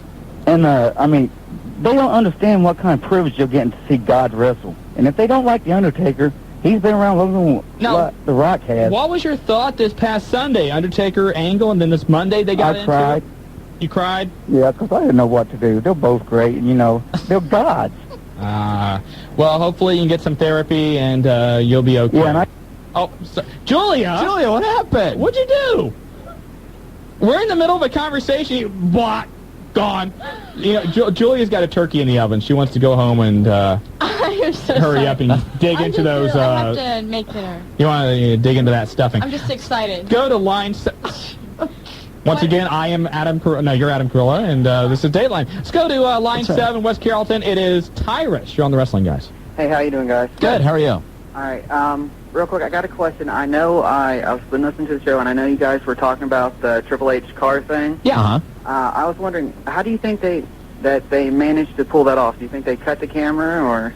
What they more than likely did is they filmed the segment with the car dropping earlier in the night, or they filmed the parts with Triple H earlier in the night, and they had some very creative editing. That's what I think it was. Because I noticed, when he was talking, when they actually showed him in the car, his voice was so distant. Then as soon as the car fell, and everybody heard what he said. It was like... Well, yeah, because, right it's not really common knowledge, but it's, when you've been involved in the business, every single WWF wrestler has a microphone that is in their car. Yeah. That's it. They're given one. Just in case. Like something might happen out in the parking lot, and they have to actually... And every dressing room has a camera. Every dressing room has a camera, just in case. It is. It's like a version of Big Brother. It's exactly like that. In all seriousness, though, Tyrus, a lot of times what you see happening backstage or what you see happening in the parking lot, those are taped earlier in the day. They film those earlier, and then, as the show's live, they have those segments on tape, and they just put those into. See, now, it was dark out, and this is what I heard happen, that they actually had 2 cranes back there, and they were set up identically. I mean, almost identically. And that they had a camera on the close-up of Triple H, because and so there was one crane that had Austin in it, had Triple H in it. Now then the other crane, the one that actually dropped the car, was completely different and was off to the side a little bit, and they just filmed it that way. All right. So there's a little bit of insight. Maybe that's how it happened. Where'd you get that from? I read that. You're not going to reveal your sources. I will never do that. You are listening to The Wrestling Guys. You want to give us a call, 457-1065. You're listening to Buckeye Country, 106.5. The Wrestling Guys. There you go. Sorry, it took that long. Back on The Wrestling Guys, Buckeye Country, 106.5. I just realized we need to edit that. Yeah, my name needs to go in there. Which one? Only Willie. I know. I'm sorry. Anyway, The Wrestling Guys brought to you by Dyer, Garofalo, Mann, and Schultz. Put a Tiger on your side 24 hours a day, 7 days a week. Call 1-800-INJURED. But, Vampiro... Put a Tiger on your team. Sorry. Vampiro's injured. He's no longer in wrestling. He's retired. Yes. Billy Kidman, not in the new blood, so we need to tweak that a little bit. That's true. And if you just joined us... What did you say? What did I say? Billy Guerrero? Billy Kidman, I'm sorry. Billy Kidman? Billy Kidman. Okay. That's what I meant. I'm sorry. Anyway, I'm thinking about the turkey thing. Marty didn't even come in. Right. I did? Yes, you did. Did he? Yes, you did. Okay. All right. You should just pay more attention. I haven't hung up on one caller tonight, and I have been so nice to you. There's been no jokes about Andy stuffing in the oven, nothing tonight. And I could have done it. Milk cartons. Milk cartons. Andy, I mean, Okay. Okay. See? All right. I came in here nice. I had a balloon in the car for you. I do. I have a balloon in the car, and I forgot to bring it up. There's a little balloon for you. Let's quickly recap a lot of local independent stuff happening. This Saturday, Outlaw Championship Wrestling. They are at the Old Timers Banquet Hall. Bell time 7 o'clock. The main event, OCW champion Mayhem versus Khan. And for details, you can give them a call at 229-8189. Also this weekend, Violent Championship Wrestling. They are in Urbana at the Champaign County Fairgrounds. For details, 285-0289. And a little while ago, as you heard, the HWA with some news happening December the 12th. A free show down at the HWA Main Event Pro Wrestling Academy. And if you haven't seen that facility, it's absolutely amazing. It's a great facility. Anyone who wants any kind of training as far as wrestling, you need to at least go check it out, talk to them. There's an audio-video room. For the work on interviews, obviously, and absolutely. Also editing of the matches and to you send can, out. To, editing of matches. Any match from the HWA, ever. Pillman is down there. From Pillman is down there. There's matches from Smoky Mountain Days. Yep. Basically all the WCW, ECW, WWF pay-per-views are down there. Everything. And plus they have the two rings. Great place. Locker rooms. Locker rooms. It is absolutely a state-of-the-art facility. And again, for details, you can call the HWA directly at 513-771-1650. And also, January the 26th, the Heartland Wrestling Association goes back to the Grand Victoria Casino with a couple big things. First of all, the main event of that night, the Chunky Butt match, I guess as Marty would call it. Chunky I think Butt that's 1, what it's going to Chunky be labeled Butt as. 2. Maybe we can get Marty as the referee for that match. Oh my I God. think that would be good. You can't do that. That would be good. They wouldn't be able to move in the ring. But no, you could watch. Marty had been very opinionated about the Big Show and Mark Henry, and it'll be very interesting for him to be the referee. That's very true. But Big Show versus Mark Henry. Then a three-way debate between Brock Guffman, GQ Masters III, and Jim Cornette. That should actually be worth the price of admission right there. Absolutely. You'll buy a ticket. I will. Actually, I am going to buy a ticket. Do I have to buy a ticket? I think you do. Aren't you going to get me one? Maybe. We'll work on something. All right, thank you. You may have to do an extra day on the hotline. That's fine. I can do an extra day on the hotline. All right. Okay. Anyway, so let's get right back to the phone calls. Again, we're wrapping up the Turkey of the Year votes. It looks like Kurt Angle's going to walk away with it. It does look like that. Let's go to line 1 in Trotwood. It's Dale. Dale, welcome to the Wrestling Guys. How you doing? Doing well. My vote for the Turkey of the Year would have to be Howard Finkel. Howard Finkel, really? Why? I think I know why, but let's... I can't understand his voice when he's doing the ring announcing. How can you not understand Howard Finkel? I mean, the guy is classic. I just don't like him. Okay. Hey, everybody has an opinion. Is it the multi-syllable words that he uses, or... I went to the Paul Harvey School of Ring Announcing. That's what it was. All right, well... Okay. No, everybody has an opinion. We got your vote in. Thanks a lot for the call. Let's go to line 8. Nightmare Randy Kirby. Welcome to the Wrestling Guys. How you guys doing tonight? Good, Randy. How are you? I'm pretty good. You know, Willie, I'll agree with you. I don't think that Brock Guffman guy looks anything like you. Thank you. I'm serious. I don't know where I'm getting all this. I don't know where people are getting that idea, but... I don't even think we sound alike. That's crazy. You know what I think we need to do, and we'll maybe have this next week or the week after. We're going to let Willie interview Brock Guffman live here on the show. Okay. I think that's the only way to get these rumors out. I agree. I am all up for that. I am all up for that. Now, who's going to be the mediator for that? No, Willie can interview Brock Guffman. I'll do a live interview with Brock Guffman if we can get him on the phone or something. Sounds pretty good. He always has that cell phone. So yeah, we should find that number somewhere. Turkey of the Year, I think, and you could probably fill in any number of reasons for this guy, but got to be Juventud Guerrera.